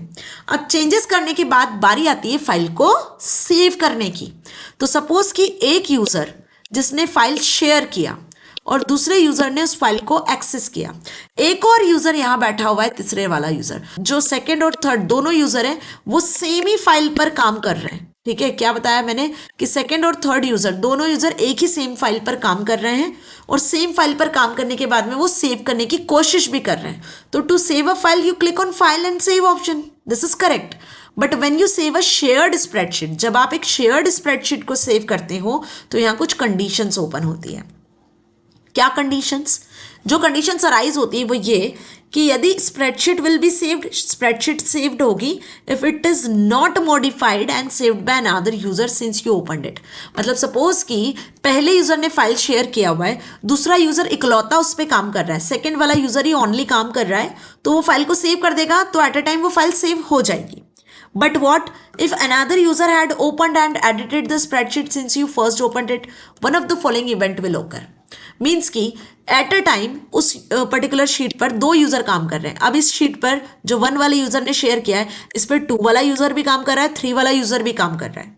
ठीक है, अब इन दोनों में से जो पहले सेव कर देगा, है ना, जिसने पहले काम किया, जिसने पहले सेव कर दिया, वो तो ठीक है, तो कोई कॉन्फ्लिक्ट नहीं आएगा, यहाँ पे कोई भी कॉन्फ्लिक्ट नहीं आएगा। लेकिन फॉर एग्जाम्पल कि सेकंड और थर्ड दोनों यूजर सेम टाइम पे काम करते हुए सेम टाइम पे सेव भी कर रहे हैं, तो एक कॉन्फ्लिक्ट ऑकर होगा और उस कॉन्फ्लिक्ट को हमें करना होगा रिजॉल्व। तो इस कॉन्फ्लिक्ट को रिजॉल्व भी ये दोनों ही यूजर कर पाएंगे। ठीक है, जिन्होंने इस फाइल को ओपन किया हुआ है। तो किस तरीके से रिजॉल्व कर पाओगे? जैसे ही कॉन्फ्लिक्ट आता है तो resolve conflict dialog box open हो जाता है। अब यहाँ जो कॉन्फ्लिक्ट अराइज हुआ है उससे रिगार्डिंग आपको चीजें दिखती है कि सेल A1 में जो चेंजेस हुए हैं, है ना, कि सेकंड यूजर ने 3 चेंज किया है, फर्स्ट यूजर ने भी कुछ चेंजेस किए, दोनों यूजर के नाम दिख रहे हैं, चेंजेस क्या हुए हैं वो भी दिख रहे हैं, 2 से 3, 1 से 3। अब इन चेंजेस को आपको रखना है या इन चेंजेस को आपको हटाना है। मतलब सपोज जो पहला यूजर है वो इस कॉन्फ्लिक्ट को रिजॉल्व करने की कोशिश कर रहा है, तो कीप माइंड और कीप अदर दो ऑप्शंस आपको यहाँ दिखते हैं। यदि आपने कीप माइंड पे क्लिक कर लिया तो जो आपने चेंजेस किए वो सेव हो जाएंगे, कीप अदर पे क्लिक करोगे जो दूसरे वाले यूजर ने चेंजेस किए वो सेव हो जाएंगे। तो इस तरीके से कॉन्फ्लिक्ट को रिजॉल्व किया जा सकता है। Understand this thing. तो एट अ टाइम जब मल्टीपल यूजर्स एक सेम स्प्रेडशीट पे सेव करने की कोशिश करते हैं चेंजेस को, तो यहां पर कॉन्फ्लिक्ट ऑकर हो जाता है। उस कॉन्फ्लिक्ट को रिजॉल्व करने के लिए आपको कीप माइंड या कीप अदर का यूज करना होता है ना। तो कीप माइंड करोगे तो आपके चेंजेस सेव होंगे, कीप अदर करोगे तो दूसरों के चेंजेस सेव हो जाएंगे जो दूसरा यूजर काम कर रहा है। और इन बिटवीन जो दो यूजर कॉन्फ्लिक्ट को रिजॉल्व करने की कोशिश कर रहे हैं, ठीक है, दूसरा तीसरा यूजर तो कॉन्फ्लिक्ट को रिजॉल्व करने की कोशिश कर ही रहा है, इन बिटवीन यदि फोर्थ नंबर का यूजर भी उसी सेम स्प्रेडशीट पर काम करने की कोशिश कर रहा होता है तो ये शीट उसके लिए हो जाती है लॉक, है ना। तो दो यूजर से ज्यादा यदि तीसरा यूजर उस सेम टाइम पे उसको ओपन करने की कोशिश कर रहा है जब कॉन्फ्लिक्ट आया हुआ है, तो फोर्थ यूजर उस पर काम नहीं कर पाएगा, वो शीट उसके लिए लॉक होगी। वो तभी अनलॉक होगी जब तक कि कॉन्फ्लिक्ट रिजॉल्व नहीं होगा। जैसे ही कॉन्फ्लिक्ट रिजॉल्व होगा तो वो मल्टीपल यूजर्स के लिए फिर शीट ओपन हो जाएगी और वो उस पर काम कर सकते हैं। तो इस सेविंग के टाइम पर ये कुछ कंडीशन है जो ऑकर होती है।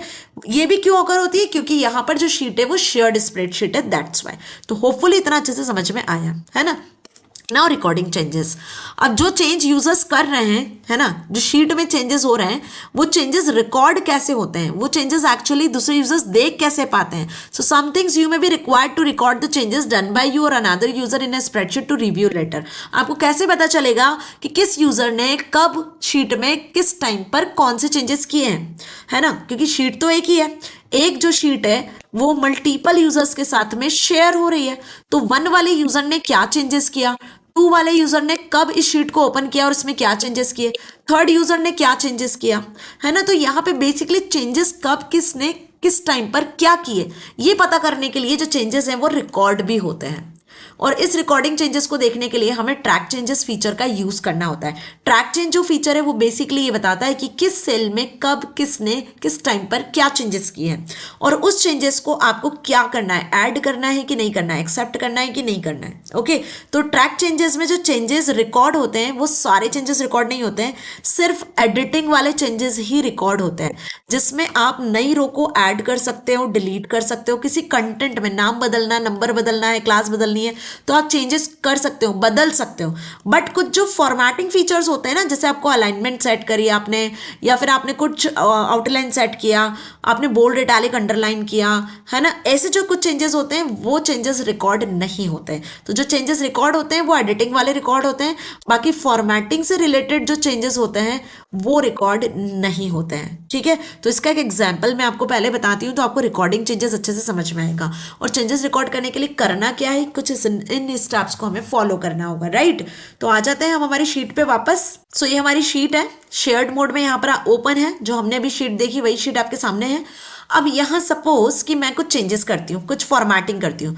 मैंने ये शीट सिलेक्ट किया और यहाँ से इसमें मैंने अप्लाई कर दिया बॉर्डर, आप देख पा रहे हो, और पूरा डेटा जो है वो सेंटर अलाइन कर दिया। ठीक है, अलाइनमेंट सेट किया, बॉर्डर सेट किया, साथ ही मैं यहाँ पर जो नेम, क्लास और ये लिखा हुआ है इसको कर देती हूँ बोल्ड, राइट। और अब क्या करती हूँ, इस फाइल को पर्टिकुलरली कर देती हूँ सेव। ओके, कंट्रोल एस से सेव कर दिया फाइल को, और साथ ही अब इसको सेव करने के बाद में इस फाइल को मैं कर देती हूँ यहाँ से क्लोज, राइट। तो आप देख सकते हो मैंने फाइल यहाँ पे क्लोज कर दी है। अब जैसे ही मैं इस फाइल पर डबल क्लिक करके ओपन करूंगी तो आप देखो चेंजेस यहाँ से जा चुके हैं। मतलब कोई और यूजर जब इस फाइल को ओपन करेगा तो जिस यूजर ने नॉर्मल जो फॉर्मेटिंग की होगी तो फॉर्मेटिंग फीचर्स रिकॉर्ड नहीं होते हैं, ये ध्यान रखना, फॉर्मेटिंग फीचर्स रिकॉर्ड नहीं होते हैं।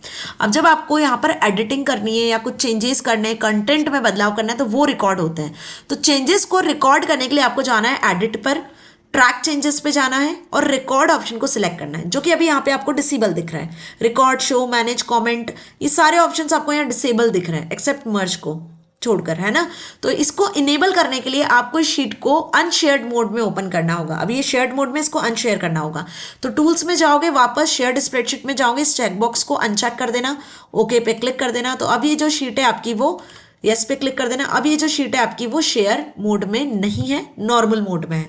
अब इसमें आप चेंजेस कर सकते हो और चेंजेस आपके रिकॉर्ड भी होंगे, है ना। जो चेंजेस होंगे ना शीट में वो आपको कुछ इस तरीके से दिखेंगे, जो सेल होगी ना जिसमें चेंजेस करोगे वो हाईलाइट हो जाएगी। तो एडिट पे आना है, ट्रैक चेंजेस में आना है, रिकॉर्ड अब इनेबल हो गया, आप देख पा रहे हो ये ऑप्शन इनेबल है, देखो इनेबल है ना। इस पर क्लिक करना है ट्रैक चेंजेस में आके रिकॉर्ड पे। अब जो चेंजेस करोगे वो हाईलाइट होंगे, वो रिकॉर्ड भी होंगे। तो सपोज मैंने यहाँ पे प्रिया को सेट कर दिया प्रियांशी, क्या सेट कर दिया प्रियांशी की, गलती से हमने नाम ऐड कर दिया था Priya but it is Priyanshi.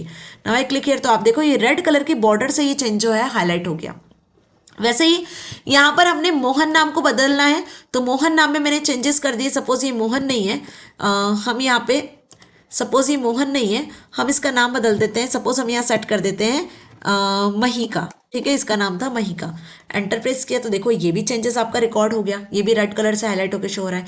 Neha जो स्टूडेंट है वो 9th की नहीं है, नेहा जो स्टूडेंट है वो 7th की है, तो यहाँ मैंने 7 कर दिया। तो आप देखो यहाँ ये चेंजेस भी यहाँ रिकॉर्ड हो गए। तो जो चेंजेस रिकॉर्ड हो रहे हैं वो आपको दिख रहे हैं बाकायदा कि अननोन ऑथर ने इस डेट पे इस टाइम पे, है ना, इस पर्टिकुलर सेल 3 में 7 से 9 चेंजेस किया है, 9 से 7 चेंजेस किया है। क्या चेंजेस किया है वो भी दिख रहा है। तो प्रियांशी पे जब मैं माउस लेकर जाऊंगी तो आपको यहाँ दिखेगा अननोन ऑथर ने सेल B2 में प्रिया से प्रियांशी सेट किया हुआ है ना। इसी तरीके से मोहन से महिका हमने चेंज किया हुआ है, राइट। तो जो चेंजेस किए वो आपको इस तरीके से विजिबल भी हो रहा है ना। तो अब ये चेंजेस रिकॉर्ड हुए हैं, ये आपको प्रॉपर दिख रहे हैं कि भाई चेंजेस यहाँ पे रिकॉर्ड हुए हैं। ओके, कंट्रोल एस से फाइल को सेव भी कर दो क्योंकि ये चेंजेस हमारे रिकॉर्ड हो चुके हैं, वो इस तरीके से हाईलाइट भी हो रहे हैं। Understand now. तो क्या स्टेप्स हमने फॉलो किया to record the changes? Spreadsheet को ओपन किया, एडिट मेन्यू पे गए, ट्रैक चेंजेस में गए, रिकॉर्ड पे क्लिक किया। डिफॉल्ट रिकॉर्ड ऑप्शन डिसेबल था तो इनेबल करने के लिए हमने शीट को वापस से अनशेयर्ड मोड में सेट कर दिया। देन रिकॉर्ड ऑप्शन इनेबल हुआ था और जो भी फिर चेंजेस आपने करने थे वो चेंजेस किए, तो जो भी चेंजेस थे वो हाईलाइट हो गए, हाईलाइट होकर आपको चेंजेस विजिबल हो रहे थे, राइट। अब आप यदि उन चेंजेस में कुछ अपनी तरफ से एडिटिंग करना चाहते हो, आप चाहते हो कि वो चेंजेस जो आपने अभी किए हुए उनमें आप कुछ एक्स्ट्रा इन्फॉर्मेशन, कुछ फीडबैक ऐड करो, तो उसके लिए आपको कमेंट को ऐड करना होगा। तो in a spreadsheet comment help in providing some extra information on the data stored in a cell. They play an important role in add some facts, tips और फीडबैक फॉर द यूजर। जो other users आपकी sheet को access कर रहे हैं, shared spreadsheet को, उनको यदि आपको कुछ टिप्स दिखानी है, उनमें जो चेंजेस किए हुए उनसे रिलेटेड आपको कुछ एडिशनल इन्फॉर्मेशन, कुछ एक्स्ट्रा इन्फॉर्मेशन सेट करनी है, तो आप कमेंट्स के फॉर्मेट में ऐड कर सकते हो। कुछ इस तरीके से कमेंट्स आपको विजिबल होते हैं। तो कमेंट को आपको पहले ऐड करना होगा, फिर आप उसको देख सकते हो। ऐड करने के बाद में उसमें एडिटिंग भी कर सकते हो और कमेंट को मल्टीपल यूजर्स देखने के बाद में एक्सेप्ट और रिजेक्ट भी कर सकते हैं। किस यूजर्स को वो एक्सेप्ट करना है, किसे रिजेक्ट करना है, वो अपने अकॉर्डिंग सेट कर सकते हैं। तो चलिए इसको प्रैक्टिकली देखते हैं। आ चुके हैं हम हमारी शीट पर, ठीक है। अब सपोज जो चेंजेस हमने किए ना वहीं कमेंट इनेबल होगा, ये ध्यान रखना। जैसे फॉर एग्जांपल मैंने यहाँ चेंज नहीं किया नेहा में, ये सेल सिलेक्ट किया, एडिट पे आ गए, ट्रैक चेंजेस पे आ गए। यहाँ देखो कमेंट वाला जो ऑप्शन है वो डिसेबल है, दिख रहा है डिसेबल। तो कमेंट वाला ऑप्शन इनेबल कब होगा? जब आपने जिसमें चेंजेस किए हैं उसमें ही आप कमेंट ऐड कर पाओगे। तो सपोज प्रियांशी में मैंने चेंज किया था, यहाँ मैंने क्लिक किया और एडिट पे आई, ट्रैक चेंजेस पे आई, तो आप देखो कमेंट इनेबल हो गया। इस पर क्लिक करेंगे तो यहाँ पे कमेंट डायलॉग बॉक्स खुल जाएगा जहाँ आप कमेंट ऐड कर पाओगे। तो मैंने सपोज यहाँ पे चेंज लिखा है कमेंट अपनी तरफ से कि this cell data is changed by, user name लिख देते हैं, changed by Barkha desktop. Okay, मैंने यहाँ पे ये नाम लिख दिया है। मैंने इस तरीके से यहाँ पर जो है डेटा चेंज कर दिया है। ये एडिशनल इन्फॉर्मेशन है जो मैंने यहाँ ऐड कर दी है। Now click on okay. तो अब जैसे ही कर्सर इस पे लेकर जाओगी तो आप देखोगे कि जो पहले चेंजेस थे वो चेंजेस तो दिख रहे हैं कि सेल B2 में प्रिया से प्रियांशी हमने चेंज किया है, बट मैंने यहाँ एडिशनल इन्फॉर्मेशन लिख दी ताकि कोई और यूजर जब इस चेंज को देखेगा तो उसे ये पता चल जाएगा कि इस सेल में जो चेंजेस किए हैं वो बरखा ने किए हैं। यूजर का नाम तो आएगा ऊपर, अननोन डेस्कटॉप पीसी का नाम तो आएगा ही, पर किस यूजर ने चेंज किए तो आप एडिशनल इन्फॉर्मेशन अपने अकॉर्डिंग लिख सकते हो, राइट। कब, किस समय पर, किस डेट पर क्या चेंज हुआ है वो तो दिखेगा ही। इसके अलावा कुछ इन्फॉर्मेशन आपको सेट करनी है तो वो आप कमेंट में ऐड करोगे। अब ये जो कमेंट हमने ऐड किया वो एडिट में जाकर ट्रैक चेंजेस में से कमेंट ऐड किया, राइट। अब कमेंट को आप इंसर्ट में जाकर भी सेट कर सकते हो। तो सपोज इस महिका पे मुझे कमेंट सेट करना है तो मैंने इंसर्ट पे क्लिक किया और कमेंट ऑप्शन पे सिलेक्ट करूंगी तो यहाँ से भी कमेंट ऐड हो जाएगा। इसकी शॉर्टकट की होती Ctrl-Alt-C, ध्यान रखना। क्लिक किया तो कमेंट बॉक्स आ चुका है। अब कमेंट बॉक्स इस तरीके से आपके सामने विजिबल हुआ। यहाँ पे सपोज हम लिखते हैं दिस चेंज, पोस्ट यूजर का नाम हम यहाँ लिख देते हैं आलियाज पीसी। ओके, तो मैंने यहाँ पर ये चेंज सेट कर दिया है, ये कमेंट हमने यहाँ ऐड कर दिया। तो इंसर्ट कमांड से जब कमेंट ऐड करते हो तो कुछ इस तरीके से आपको यहाँ पर टॉप राइट साइड में इस तरीके का एक सिंबल दिखता है, ये फिल्ड सिंबल दिखता है, ठीक है। तो ये आपको बताता है कि आपने इंसर्ट से कमेंट ऐड किया है। और यहाँ पर जब आप एडिट में जाके कमेंट ऐड करते हो ट्रैक चेंजेस में, तो कुछ भी आपको इस तरीके से यहाँ कॉर्नर पे विजिबल नहीं होता है। तो माउस का कर्सर यहाँ लेकर जाओगे तो आप देख पा रहे हैं this change is done by आलियास PC लिख दिया है, और मोहन से महिका यहाँ पे चेंज हुआ था, इस यूजर ने इस डेट पे इस टाइम पे चेंजेस किए थे। राइट, इतना अच्छे से समझ में आया। अब यदि आपको चेंजेस करना है, जो आपने एडिट किए कॉमेंट, उसमें बदलाव करना है, तो एडिट में जाके जो चेंजेस किए उसमें एडिटिंग नहीं होगी। इंसर्ट में जाके जो कमेंट ऐड किया उसमें आप एडिट कर पाओगे। तो इस सेल पे आना है और राइट क्लिक करना है। तो जैसे ही राइट क्लिक करोगे तो आपके सामने edit comment, delete comment, show comment, सारे तीनों ऑप्शन यहाँ विजिबल हो जाने हैं। राइट, तो एडिट कमेंट पे हमने क्लिक किया, इस कमेंट को एडिट करना है, तो यहाँ से आप कमेंट को बदल सकते हो, आलियास पीसी। ओके, और यहाँ लिख दिया मैंने चेंज नेम ऑफ स्टूडेंट, ये भी लिख दिया मैंने। तो मैंने कमेंट को और एडिट कर दिया। तो आप देखो अब ये कमेंट एडिट हो चुका है। जैसे ही माउस का कर्सर जाएगा तो आलियास पीसी के बाद में आपको चेंज नेम ऑफ स्टूडेंट भी दिख रहा है। राइट, तो कमेंट को एडिट करना सीख गए। राइट क्लिक करती हूँ, वापस आती हूँ डिलीट कमेंट पे, तो कमेंट डिलीट हो जाएगा। राइट, और शो कमेंट करना है तो कमेंट पे क्लिक करोगे तो अब ये कमेंट आपका फिक्स्ड हो चुका है, स्टैटिक हो गया है ना। अब आप इस कमेंट पे चेंजेस कर सकते हो, आपको सारी चीजें दिख रही है। कमेंट आपका अब यहाँ पे फिक्स है, जब तक आप इसको हाइड नहीं करोगे तब तक ये कमेंट यही रहेगा। तो इसको एडिट करना है तो राइट क्लिक करो इस पे, जैसे कमेंट पे राइट क्लिक करना, ठीक है, सेल पे नहीं। कमेंट को फिक्स करके शो करके कमेंट पे राइट क्लिक करोगे, एरिया पे आओगे, तो यहाँ से आप कमेंट में बदलाव कर पाओगे। सपोज हमें रेड कलर का कमेंट सेट करना है, तो हमने यहाँ पे इसका बैकग्राउंड रेड सेट कर दिया। ग्रेडियंट सेट करना है तो कुछ यहाँ से ग्रेडियंट इस तरीके से विजिबल होगा। पैटर्न सेट करना है तो भाई आप पैटर्न सेट कर सकते हो। इमेज सेट करना है तो आप इमेज भी सेट कर सकते हो। राइट, तो मैंने इस तरीके का इमेज यहाँ पे लिया हुआ है और ओके पे क्लिक कर दिया। तो देखो इसका कमेंट का जो बैक साइड है, पिक्चराइजेशन है, वो बदल चुका है, हमने ये सेट कर दिया। इसका बॉर्डर वगैरह सेट करना है तो अगेन इस पर राइट क्लिक करना, लाइन पर आ जाना। लाइन पे क्लिक करोगे तो लाइन की थिकनेस यहाँ से बढ़ा पाओगे। सपोज मैंने 10 थिकनेस कर दिया। कलर मैंने यहाँ से इसका सेट कर दिया, सपोज डार्क रेड, है ना। लाइन कैसी रखनी है आपको, कंटिन्यूस लाइन रखनी है तो कंटिन्यूस लाइन रख लो, डॉटेड लाइन रखनी तो डॉटेड लाइन रख लो। लाइन का प्रीव्यू भी यहाँ विजिबल हो रहा है। ओके पे क्लिक करा तो देखो इस तरीके से कॉमेंट को हम यहाँ पर एडिट कर पा रहे हैं। राइट, अब इस कॉमेंट को यदि आपको हाइड करना है तो वापस इस पर राइट क्लिक करो, सेल पर जो सेल है, और यहाँ पे हाइड कमेंट पे क्लिक करोगे तो कमेंट हाइड हो जाएगा। अब माउस का कर्सर यहाँ जाएगा तो आपको कमेंट दिखेगा इस तरीके से। राइट, तो होपफुली आपको अच्छे से समझ में आया। पर ये चेंजेस तब होंगे जब आप इंसर्ट पे जाके कमेंट ऐड करोगे, लेकिन जब आप एडिट में जाके ट्रैक चेंजेस में जाके करोगे ना, तब आपको ये ऑप्शंस विजिबल नहीं होंगे एडिट वाले। ओके, तो इंसर्ट में जाकर ही आप जब कमेंट ऐड करोगे तो आप कमेंट को एडिट कर पाओगे। राइट, इतना ध्यान रखना है बस। तो होपफुली इतना अच्छे से समझ में आया। अब ये कमेंट किस यूजर ने किए हैं, है ना। कोई और यूजर जब इस कमेंट को देखेगा तो उसे इसे एक्सेप्ट करना है या रिजेक्ट करना है, तो उसके लिए क्या करना होगा। राइट, तो उसकी स्टेप्स देखते हैं पहले। सो सपोज कि आपको कमेंट को क्या करना है, एक्सेप्ट या रिजेक्ट करना है। जो चेंजेस किए यूजर ने, हो सकता है कोई दूसरा यूजर उसको एक्सेप्ट नहीं करना चाहता हो। तो जब कोई अदर यूजर डॉक्यूमेंट को रिसीव करता है और वो उन चेंजेस को देखता है, उसके बाद वो डिसाइड करता है कि वेदर ही एक्सेप्टेड और नॉट। तो यदि उसे एक्सेप्ट करना है या रिजेक्ट करना है तो क्या करना होगा, स्प्रेडशीट को पहले ओपन करना होगा। एडिट में जाकर ट्रैक चेंजेस में जाकर एक्सेप्ट रिजेक्ट को सिलेक्ट करना होगा। तो एडिट में जाओगे, ट्रैक चेंजेस में जाओगे, वहाँ मैनेज ऑप्शन मिलेगा जहाँ आपको एक्सेप्ट रिजेक्ट मिलेगा। अब 1 बाय 1 आप चेंजेस को एक्सेप्ट कर सकते हो, रिजेक्ट कर सकते हो। बिल्कुल इस तरीके से आपको चेंजेस देखने को मिलेंगे। ठीक है, आपके सामने लिस्ट ओपन हो जाएगी चेंजेस की। अब ये डिपेंड करता है कि आपको सारे चेंजेस एक्सेप्ट रिजेक्ट करना है या इंडिविजुअल चेंजेस को एक्सेप्ट या रिजेक्ट करना है। तो कैसे करना है देख लेते हैं। फाइल पे आ गए हम। यहाँ हमने 3 जगह चेंजेस किए, 1, 2 एंड 3। राइट, अब सपोज किसी और यूजर ने इस फाइल को ओपन किया है, किसी और यूजर ने इस फाइल को ओपन किया हुआ है, तो वो जाएगा एडिट में, ट्रैक चेंजेस में और मैनेज पे क्लिक करेगा। कहाँ, मैनेज पे। तो जैसे ही मैनेज पे क्लिक करोगे तो आप देखो यहाँ मैनेज चेंजेस डायलॉग बॉक्स खुल गया, जहाँ आपको चेंजेस दिख रहे हैं, है ना। चेंजेस दिख रहे हैं आपको B2, B5, C3 सेल में। जैसे ही पहले पे मैंने क्लिक किया तो B2 सेल सिलेक्ट हो गई है। क्या चेंजेस किए हैं, अननोन ऑथर ने इस डेट पर this cell data is changed by Barkha desktop, और B2 से जो चेंज हुए हैं प्रिया से प्रियांशी चेंज हुआ है। पूरा कंप्लीट आपको दिख रहा है, कॉमेंट के साथ में आपको पूरी चीज विजिबल हो रही है। अब इस चेंज को आपको एक्सेप्ट करना है, रिजेक्ट करना है, या आप देखो इसके बाद सेल B5 पे आ जाओ तो B5 में भी मोहन से महिका सेट हुआ है। है ना। तीसरा देखो, तीसरा वाला यहाँ पे कमेंट एक्टिवेट हो चुका है, चेंज एक्टिवेट हो चुका है। अब इन तीनों चेंजेस को यदि आपको एक्सेप्ट करना है तो एक्सेप्ट ऑल पे क्लिक करोगे, तीनों को रिजेक्ट करना है तो रिजेक्ट ऑल पे क्लिक करोगे, किसी एक को एक्सेप्ट करना है, किसी एक को रिजेक्ट करना है तो आप इंडिविजुअली एक्सेप्ट रिजेक्ट पे क्लिक करोगे। सपोज प्रियांशी वाले हमें चेंज को एक्सेप्ट करना है तो हमने एक्सेप्ट पे क्लिक किया, तो ये चेंज एक्सेप्ट हो चुका है ना।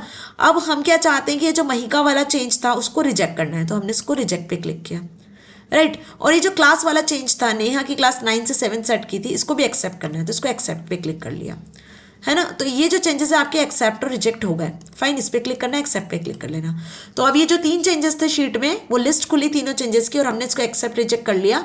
एट लास्ट आपको क्या करना है, इसके क्लोज पे क्लिक कर देना है। अब आप यदि फाइल देखोगे तो आप देख पाओगे कि इस फाइल में जहाँ चेंजेस आपने एक्सेप्ट किए वो एक्सेप्ट हुए हैं, जहाँ रिजेक्ट किए वहाँ रिजेक्ट हुए हैं, ठीक है। यहाँ पे आपने रिजेक्ट किया चेंज तो वो आपको दिख रहा है, जो कमेंट आपने ऐड किया कमेंट तो दिखी गई, राइट। बाकी आप चेंजेस देख पा रहे हो, जो आपकी शीट है वो बेसिकली अब जो हाईलाइटेड थे वो हट चुके हैं।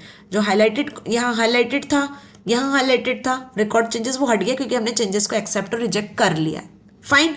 तो ये था एक्सेप्ट और रिजेक्ट, होपफुली ये भी समझ में आया। अब जब स्प्रेडशीट आपकी शेयर्ड मोड में नहीं होती है, जब स्प्रेडशीट के मल्टीपल एडिटेड वर्जन्स आप क्रिएट कर लेते हो, इज इट ऑल्सो पॉसिबल कि हमारे पास में एक स्प्रेडशीट है, ओके, और उसको ये ओरिजिनल स्प्रेडशीट है, क्या है, ओरिजिनल है। अब सपोज इसको फर्स्ट यूजर ने ओरिजिनली क्रिएट किया, अब 2 यूजर हमारे पास में है, ये यूजर नंबर 2 और ये यूजर नंबर 3, और इन दोनों के पास में इसी शीट का वर्जन है, इसी शीट का एडिटेड वर्जन है, ये एडिटेड कॉपी 1, ये एडिटेड कॉपी 2। तो सेकेंड और थर्ड यूजर के पास में इसी सेम शीट की एडिटेड कॉपी है। तो यहाँ पे जब किसी शीट के मल्टीपल वर्जन्स होते हैं और किसी एक यूजर ने सपोज इसमें चेंजेस किए, तो दूसरे यूजर को भी इसमें चेंजेस करने हैं, तीसरे यूजर को भी चेंजेस करने होंगे।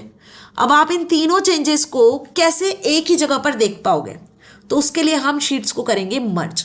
जब आप इन तीनों शीट्स के चेंजेस को जब एक ही बार में देखना चाहते हो, एक ही शीट में, ताकि आपकी प्रॉब्लम्स ओवरकम हो सके, means what, in that situation different versions of file have to be reviewed 1 by 1।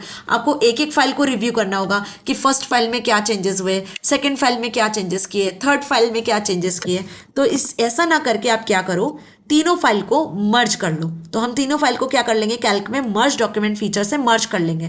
तो जितने भी चेंजेस होंगे वो एक ही शीट में आप एक ही बार में रिव्यू कर पाओगे एट अ वन टाइम। तो एक काम की चीजें जो ध्यान रखनी है मर्जिंग करते समय, कि जो चेंजेस है ना वो पहले आपको रिकॉर्ड करने होंगे। जब आप डॉक्यूमेंट को मर्ज करोगे, स्प्रेडशीट को मर्ज करोगे, तो changes have to be recorded once. जब चेंजेस रिकॉर्ड होंगे तभी मर्ज होंगे। तो आपको ओरिजिनल डॉक्यूमेंट ओपन करना है, एडिट मेन्यू में जाना है, ट्रैक चेंजेस में जाना है, मर्ज डॉक्यूमेंट पे क्लिक कर लेना है। तो जो एडिटेड कॉपी होगी वो ओरिजिनल डॉक्यूमेंट के साथ में मर्ज हो जाएगी। तो एडिटेड कॉपी को आपको पहले सिलेक्ट करना होगा। ब्राउजर फाइल ब्राउजर आपके सामने ओपन डायलॉग बॉक्स खुल जाएगा, जहां से आप एडिटेड कॉपी को सिलेक्ट करोगे, ओके पे क्लिक करोगे, तो दोनों फाइल मर्ज हो जाएगी। मर्ज होने के बाद में आप चेंजेस को एक्सेप्ट और रिजेक्ट कर सकते हो। तो एक्सेप्ट रिजेक्ट डायलॉग बॉक्स खुलेगा, जहां चेंजेस आपको दिखेंगे, एक से ज्यादा जो यूजर्स ने चेंजेस किए होंगे उन्हें आप एक्सेस कर सकते हो, राइट। तो आ जाते हैं लिब्रे ऑफिस कैल्क पर और 2 फाइल्स क्रिएट कर लेते हैं, ओरिजिनल एंड एडिटेड, और उसमें देखते हैं कि क्या मर्जिंग फीचर काम करता है। तो लिब्रे ऑफिस पे आ चुके हैं हम, फाइल में आते हैं, न्यू फाइल खोलते हैं और यहाँ एक नई फाइल में क्रिएट कर लेती हूँ। सपोज यहाँ हम कुछ डेटा एंटर कर लेते हैं, 100, 200, 300, 400, 500, 600। इस तरीके से मैंने कुछ डेटा यहाँ एंटर किया, राइट। आपको डेटा विजिबल हो रहा होगा। और इस फाइल को हम सेव कर लेते हैं। फाइल में आते हैं, सेव पे क्लिक करते हैं और इसको हम डेस्कटॉप पे ओरिजिनल फाइल के नाम से सेव करते हैं। किस नाम से, ओरिजिनल एसएस की ओरिजिनल स्प्रेडशीट है हमारी। Now save. तो ये ओरिजिनल फाइल के नाम से सेव हो गई, ठीक है। फाइल में आती हूँ, न्यू पर आती हूँ और एक और स्प्रेडशीट क्रिएट कर लेती हूँ, ठीक है। ये एक और स्प्रेडशीट हमने यहाँ क्रिएट कर लिया और यहाँ पे सेम डेटा हम कर लेते हैं कॉपी, या पेस्ट कर लो या लिख लो, क्योंकि नॉर्मल डेटा था तो मैं इसको लिख ही लेती हूँ, ठीक है। ये 600 तक हमने यहाँ पर डेटा लिख लिया, डन। इसको भी मैं इनलार्ज करती हूँ। तो अब इस फाइल को हम फाइल में आकर सेव कर लेते हैं और इसको हम सेव कर लेते हैं एडिटेड एसएस के नाम से। वहीं डेस्कटॉप पर इस फाइल को एडिटेड स्प्रेडशीट के नाम से सेव कर लेते हैं। तो अब आप देखो यहाँ पर आपको शीट्स मिल जाएगी। ये हो गई आपकी ओरिजिनल एसएस फाइल और ये हो गई आपकी सेम फाइल एडिटेड के नाम से, है ना। कंट्रोल एस से फाइल को सेव कर लेते हैं। अब क्या करना है, सपोज कि कोई यूजर है जिसने इस एडिटेड फाइल में चेंजेस किए हैं, तो चेंजेस करने के लिए पहले मर्जिंग फीचर के लिए आपको चेंजेस को रिकॉर्ड करना होगा। तो ये रिकॉर्ड फीचर पे आ गए, क्योंकि फाइल शेयर नहीं थी तो रिकॉर्ड फीचर दिख रहा था। अब जो चेंजेस करने, सपोज 200 में मैंने 222 कर दिया, 300 में मैंने 333 कर दिया, 400 में मैंने 444 कर दिया और 500 में 555 कर दिया। तो आपको ये चेंजेस दिख रहे हैं क्योंकि ये चेंजेस हाईलाइट हो चुके हैं। 100 और 600 में कोई चेंज नहीं किया तो वो अनहाइलाइटेड है। बाकी आप देखो 222, 333, 444, 555 ऑथर ने जो चेंजेस किए वो आपको चेंजेस यहाँ विजिबल हो रहे हैं, है ना। तो ये दूसरी शीट थी जिसमें हमने चेंजेस किए हैं और एक हमारे पास ओरिजिनल शीट है। अब मल्टीपल यूजर्स के पास में इस शीट की मल्टीपल कॉपीज हैं जिसमें वो चेंजेस कर रहे हैं। अब एक एक शीट को रिव्यू ना करके हम क्या करेंगे, इन सारी शीट को मर्ज कर लेंगे। तो आ जाते हैं हम ओरिजिनल शीट पर। ओरिजिनल शीट 100, 200 के साथ में आपको दिख रही है। सो आपको जाना होगा यहाँ पर एडिट पर, ट्रैक चेंजेस पर, मर्ज डॉक्यूमेंट पे। तो जैसे ही मर्ज डॉक्यूमेंट पे जाओगे तो जिस डॉक्यूमेंट को मर्ज करना है, एडिट एसेस को, इस डॉक्यूमेंट को यहाँ से सर्च करके ओपन पे क्लिक करना। तो जैसे ही ओपन पे क्लिक करोगे तो आपको यहाँ पर चेंजेस देखने को मिल जाएंगे, ठीक है। और चेंजेस आप देख पा रहे हो कि ऑलरेडी यहाँ चेंजेस हो भी चुके हैं, है ना। तो 4 सेल्स में हमने चेंजेस किए थे, राइट। A2 सेल में चेंज किया था 200 से 222। तो सेल को सिलेक्ट करती हूँ मैं, चेंजेस को सिलेक्ट करती हूँ तो देखो सेल सिलेक्ट हो रही है ना। और इसको 1 बाय 1 आप यहाँ से एक्सेप्ट रिजेक्ट कर पा रहे हो, ठीक है। तो जैसे फर्स्ट सेल पे हमने क्लिक किया 222, इसको एक्सेप्ट करना है, रिजेक्ट करना है, एक्सेप्ट करना है, तो एक्सेप्ट पे क्लिक कर लिया। सेकंड वाले को आपको रिजेक्ट करना है, एक्सेप्ट करना है, रिजेक्ट करना है तो रिजेक्ट कर लिया। थर्ड वाले को आपको क्या करना है, एक्सेप्ट या रिजेक्ट, तो सपोज रिजेक्ट करना है। फोर्थ वन को एक्सेप्ट करना है तो एक्सेप्ट कर लिया। Now click on close. तो जो भी चेंजेस हुए थे वो चेंजेस अब यहाँ पर आपको एक ओरिजिनल शीट में सारी शीट्स के दिख जाने हैं और यहाँ पर आप इसको मर्ज कर पा रहे हो। तो हमने सेकंड वाले में और फिफ्थ वाले में चेंजेस को एक्सेप्ट किया, बाकी में हमने रिजेक्ट किया। आप रिजेक्ट ऑल, एक्सेप्ट ऑल पे भी क्लिक कर सकते हो। This is whole about merging. तो एक चीज ध्यान रखना कि मर्जिंग में हमने चेंजेस को पहले रिकॉर्ड किया था, बट व्हाट अबाउट यदि यूजर चेंज को रिकॉर्ड करना भूल गया तो क्या मर्जिंग फीचर काम करेगा? नहीं। तो चेंजेस जब रिकॉर्ड होंगे तभी मर्जिंग फीचर काम करेगा। जब चेंजेस रिकॉर्ड नहीं होंगे तब मर्जिंग फीचर काम नहीं करेगा। तब जिस फीचर का हम यूज करेंगे वो होगा कंपेयरिंग स्प्रेडशीट, मतलब compare. So we have to send a spreadsheet to a reviewer and asked him to edit it. He or she has made the changes in spreadsheet without turning on the recording feature. जब वो recording feature को on करना भूल जाते हैं और उसमें changes कर देते हैं और वापस वो स्प्रेडशीट सेंड भी कर देते हैं, तो हमें यहाँ पर चेंजेस को देखने के लिए क्या करना होगा, कैल्क आपको प्रोवाइड करता है कंपेयर डॉक्यूमेंट फीचर। तो आप यहाँ पे कंपेयर डॉक्यूमेंट पे क्लिक करोगे तो वही सेम स्टेप्स आपको फॉलो करनी है जो मर्जिंग में फॉलो किया है और सेम स्टेप्स के अकॉर्डिंग आपको चेंजेस को एक्सेप्ट और रिजेक्ट करना होगा। बस जो ऑप्शंस आपको सिलेक्ट करना होगा वो होगा कंपेयर। ओके, सेम चीज़ है, आपको एडिटेड डॉक्यूमेंट को एडिट करना होगा, ओपन करना होगा स्प्रेडशीट को। फिर आपको क्या करना है, मेन ओरिजिनल डॉक्यूमेंट में जाना है, एडिट में जाकर ट्रैक चेंजेस में से कंपेयर डॉक्यूमेंट को ओपन कर लेना है। जो भी कंपेयर डॉक्यूमेंट जैसे ही क्लिक करोगे तो इंसर्ट डायलॉग बॉक्स खुल जाएगा जहाँ से आपको अपनी फाइल को इंसर्ट कर लेना है। फाइल को इंसर्ट करोगे उसके बाद में आपके सामने चेंजेस दिख जाएंगे, दोनों डॉक्यूमेंट कंपेयर होंगे तो चेंजेस दिखेंगे। चेंजेस को 1 बाय 1 एक्सेप्ट और रिजेक्ट कर सकते हो। तो बस डिफरेंस ये है कि यदि रिकॉर्डिंग फीचर ऑन नहीं करते हो और चेंजेस कर देते हो तो फाइल को कंपेयर करना है, और यदि रिकॉर्डिंग फीचर के साथ में फाइल को एक्सेस करना चाहते हो, चेंजेस को एक्सेस करना चाहते हो तो मर्ज करना है। तो ध्यान रखना, मर्ज कब होगा, जब आप चेंजेस को रिकॉर्ड करोगे, और जब आप चेंजेस को रिकॉर्ड नहीं करोगे तब आप कंपेयर करोगे फाइल को। तो इस चीज का ध्यान रखना, फाइल कंपेयर कब होगी, जब चेंजेस रिकॉर्ड नहीं होंगे। फाइल मर्ज कब होगी, जब चेंजेस रिकॉर्ड होंगे। तो ये दोनों में डिफरेंस है। बाकी स्टेप्स दोनों में क्या आएगी, स्टेप्स दोनों में सेम रहेगी। तो कंपेयर का स्टेप्स जो है वो बिल्कुल मर्ज के जैसा ही है, जिसको आपको प्रैक्टिकली करके देखना है। This is your homework. Generally बच्चे ना बहुत कंफ्यूज होते हैं कि आखिर ये मैक्रो नाम की टर्म होती क्या है, ये किस चिड़िया का नाम है। तो मैक्रो क्या होते हैं, बेसिकली स्मॉल से प्रोग्राम्स होते हैं। Macro are small programs that record your actions. जैसे आप वीडियो को रिकॉर्ड नहीं करते हो, बिल्कुल वैसे ही आप कैल्क पे जो भी कुछ एक्शन परफॉर्म करते हो ना, उन एक्शंस को आप रिकॉर्ड कर सकते हो बाय यूजिंग मैक्रोस। तो कैल्क में अपने एक्शंस को रिकॉर्ड करने के लिए, जो कि रिपीटेड एक्शंस होते हैं जिनको बार बार आपको परफॉर्म करना होता है अलग अलग स्प्रेडशीट में, तो उन्हें आप मैक्रो के फॉर्मेट में रिकॉर्ड कर सकते हो। So it records the repeated keystrokes and actions The macro feature of calc allows you to record a set of actions that you perform repeatedly in a spreadsheet. And this is the basic definition. तो हम क्या कर सकते हैं, एक बार recording करने के बाद में उस मैक्रो को अगेन एंड अगेन रन कर सकते हैं. तो एक बार रिकॉर्डिंग होगी, फिर उसको आप मल्टीपल टाइम्स यूज कर पाओगे. So you can run a macro after creating once many times as you want. Okay, तो अब इसका एक एग्जाम्पल समझते हैं. क्या एग्जाम्पल दिया हुआ है, where a book seller Mohan creates a report every month to view the sales and calculate the profit. यहाँ पे एक मोहन नाम का सेल्स पर्सन है, बुक सेलर है, जो बुक सेल करता है. हर मंथ उसने कितनी बुक सेल की है और उसको कितना प्रॉफिट हुआ है वो कैलकुलेट करता है. तो एवरी मंथ क्या करना होता है, उसको नई रिपोर्ट बनानी होती है, बट सेम स्टेप्स के साथ में, है ना. हर मंथ उसको नई नई सेल्स रिपोर्ट जनरेट करनी होती है, वो भी सेम डेटा के साथ में. अब वो क्या करता है कि he colours the name of customers with overdue accounts in red and applies bold formatting to them while creating a report. It means every time he performs the repetitive task to format the report which takes a lot of his time and effort. तो हर बार monthly जब वो report बनाएगा, उसको format करेगा, colour change करेगा, bold italic underline apply करेगा, border वगैरह apply करेगा, तो इसमें टाइम एफर्ट दोनों लगता है. So to speed up this work he can create and run a macro to apply this formatting effects quickly to cells whenever required. तो यहाँ वो उसके लिए क्या कर देता है, मैक्रोस को क्रिएट कर लेता है, जिससे हर मंथ उसको ज़्यादा एडिटिंग फॉर्मेटिंग नहीं करना है, डायरेक्टली उसकी फाइल को वो एक्सेस कर सकता है. राइट, एक बार मैक्रो को रिकॉर्ड करने के बाद. अभी कैसे पॉसिबल है, तो देखो, मैक्रो को यदि आपको क्रिएट करना होता है तो ये कुछ स्टेप्स है जो आपको फॉलो करनी होती है. First you click on tools menu, then select the macros option, और यहाँ आपको सिलेक्ट करना होगा रिकॉर्ड मैक्रो. ठीक है, अब रिकॉर्ड मैक्रो डायलॉग बॉक्स खुल जाएगा, जिसमें आपको स्टॉप रिकॉर्डिंग बटन दिखेगा. ठीक है, तो आप यहाँ पे जो भी चेंजेस करना चाहते हो, now you perform your task. जिस भी टास्क को ऑटोमेट करवाना चाहते हो, जो आपकी रिपीटेड टास्क है, वो आपको यहाँ परफॉर्म कर लेनी है. तो ये जो टास्क है वो रिकॉर्ड होती रहेगी.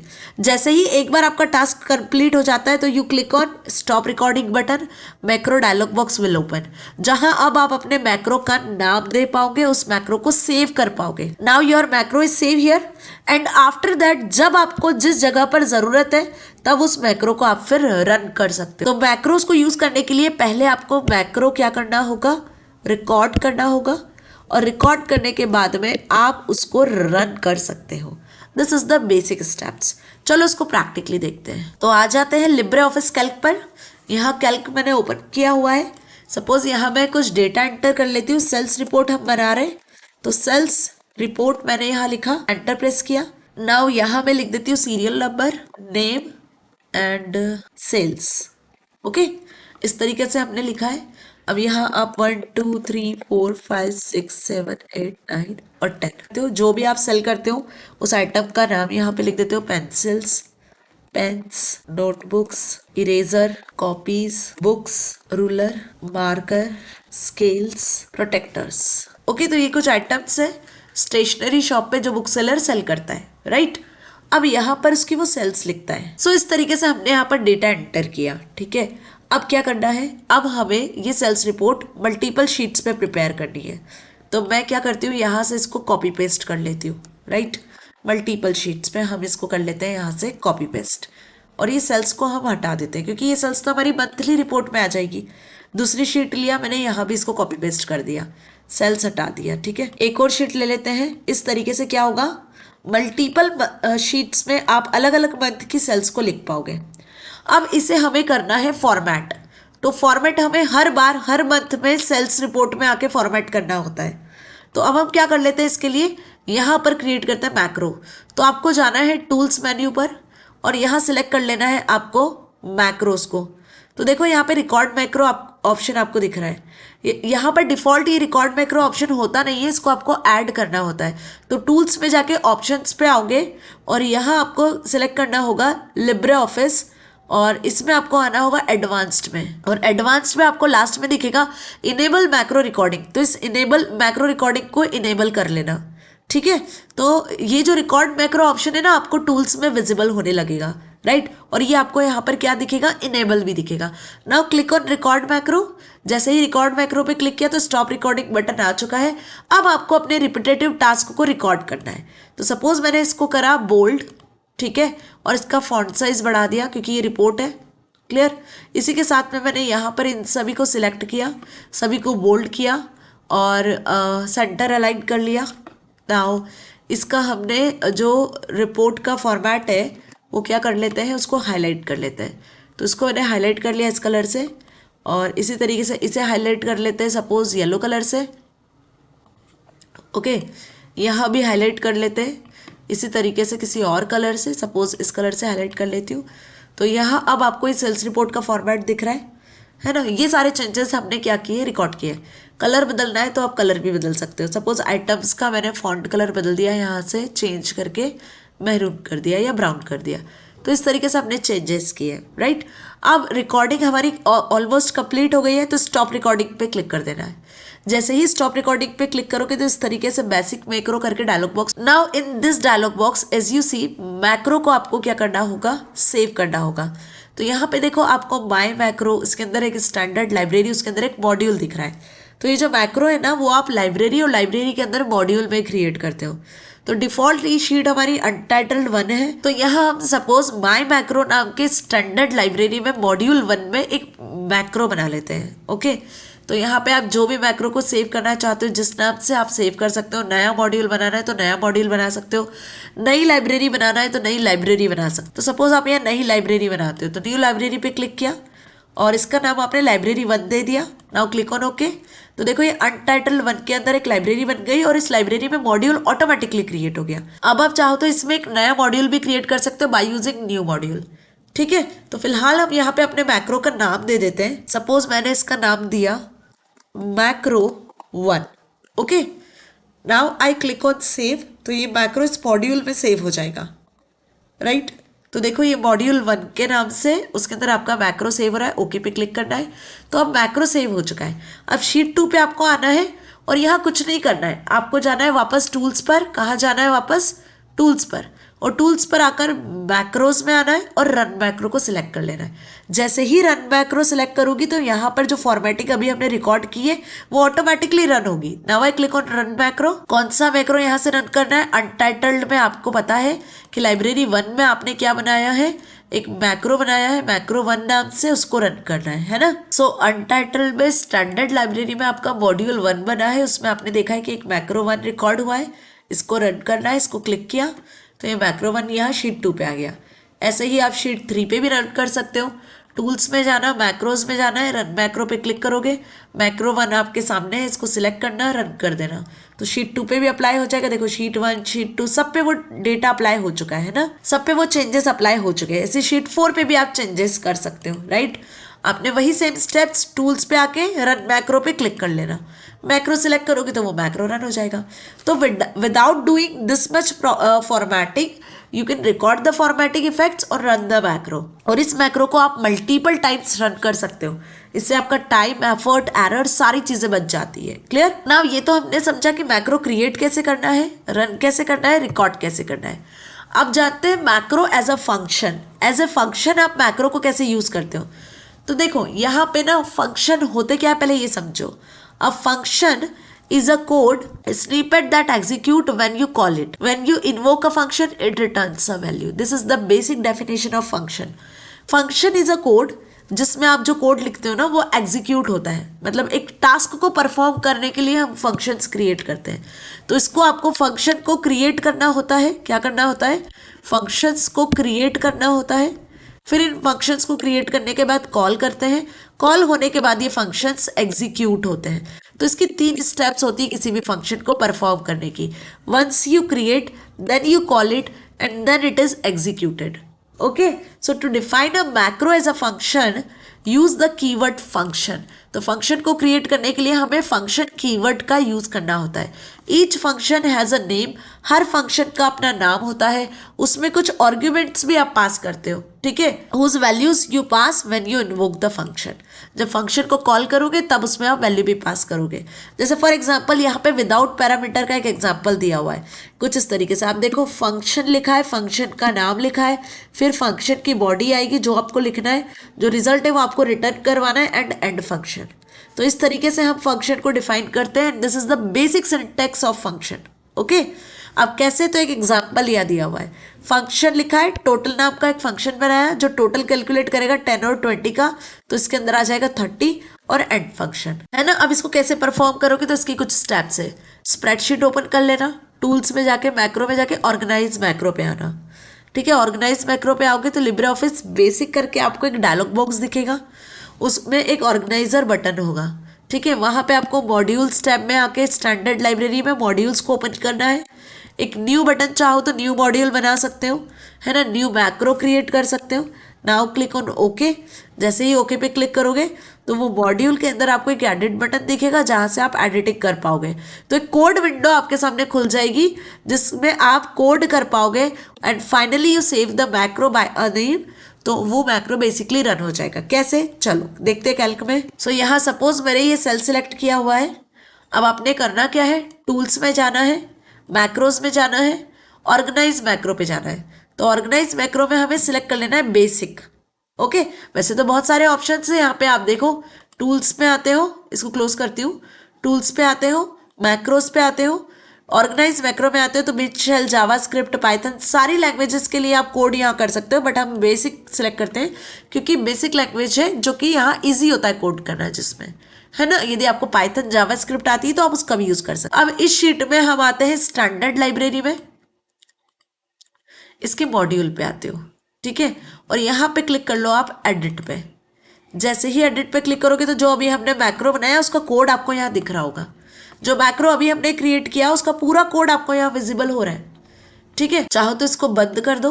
क्या, ये वो मैक्रो था जो अभी हमने क्रिएट किया, राइट। अब हमें एक नया मैक्रो बनाना है। सो आपको टूल्स पे जाना है, मैक्रोज में जाना है, ऑर्गेनाइज मैक्रोज पे आके बेसिक पे क्लिक कर लेना है, राइट। अब आप इस लाइब्रेरी में सपोज क्रिएट करना चाहते हो तो मॉड्यूल 1 पे आ गए और यहाँ पे आकर एडिट पे क्लिक करना। तो इस तरीके से आपको कोड विंडो दिख जाएगी। अब यहाँ आपको मेन में कुछ नहीं करना है, आपको अपना फंक्शन बनाना है। तो आप यहाँ पे लिखोगे क्या, फंक्शन कीवर्ड को यूज करना और इसके साथ में आपको लिखना होगा फंक्शन का नाम। तो टोटल नाम का हम फंक्शन बना रहे हैं। ठीक है, और ब्रैकेट ओपन कर देना। नाउ एंटर प्रेस करो। ये टोटल किसका करेगा, तो ये टोटल करेगा 10 + 20। ओके, तो मैंने यहाँ टोटल भी लिख दिया जिसका टोटल कैलकुलेट करेगा। नाउ एंड फंक्शन, क्या लिख दिया, एंड फंक्शन। जो आंसर है वो किस में आ जाएगा, जो आंसर है वो भी टोटल में ही आ जाएगा 10 20 का, राइट। तो ये फंक्शन हमने यहाँ डिफाइन कर दिया। नाउ सेव इट, चाहो तो उसको सेव कर सकते हो, चाहो तो उसको प्रिंट भी करवा सकते हो, जो आपकी इच्छा हो, है ना। तो फाइल में आके इसको सेव कर सकते हो, Ctrl+S से ही सेव हो जाएगा। आप चाहो तो इसको डेस्कटॉप पे सेव कर सकते हो, जिस भी लोकेशन पे आपको उसको सेव करना है। अब ये मैक्रो सेव हो चुका है। यदि अब आपको उसको रन करके देखना है, सो सपोज इस सेल पे आके हम लिखते हैं = टोटल और ब्रैकेट बनाती हूँ और एंटर प्रेस करूँगी तो देखो आंसर जनरेट हो जाएगा, दैट इज 30। तो होपफुली आपको दिख रहा होगा कि कैसे टोटल फंक्शन यहाँ पर काम कर पा रहा है। तो हमने यहाँ पर हमारा यूजर डिफाइंड फंक्शन बनाया है, वो भी विदाउट पैरामीटर। तो आप किसी भी शीट पे, सपोज एक नई शीट मैंने ओपन किया और इस शीट में भी अगर मैं कहीं भी किसी सेल पे = लगाकर, जैसे बाकी फॉर्मूलाज और फंक्शंस आप अप्लाई करते हो वैसे ही अप्लाई कर सकते हो। एंटर प्रेस करोगे तो आपको 30 कैलकुलेट होके दिखेगा क्योंकि 10 + 10 30 होता है। तो यहाँ पे वो मैक्रो वर्क हो रहा है जो मैक्रो हमने यहाँ क्रिएट किया हुआ है। ठीक है, तो ये मैक्रो हमने यहाँ पर इस तरीके से क्रिएट किया था। इसकी वैल्यूज में बदलाव कर दोगे तो ये उस तरीके से रन होने लग जाएगा, राइट। तो होपफुली इतना अच्छे से समझ में आया। इसको क्लोज कर दो। अब डिस्कस करते हैं आगे कि आप मैक्रो को विथ पैरामीटर भी सेट कर सकते हो।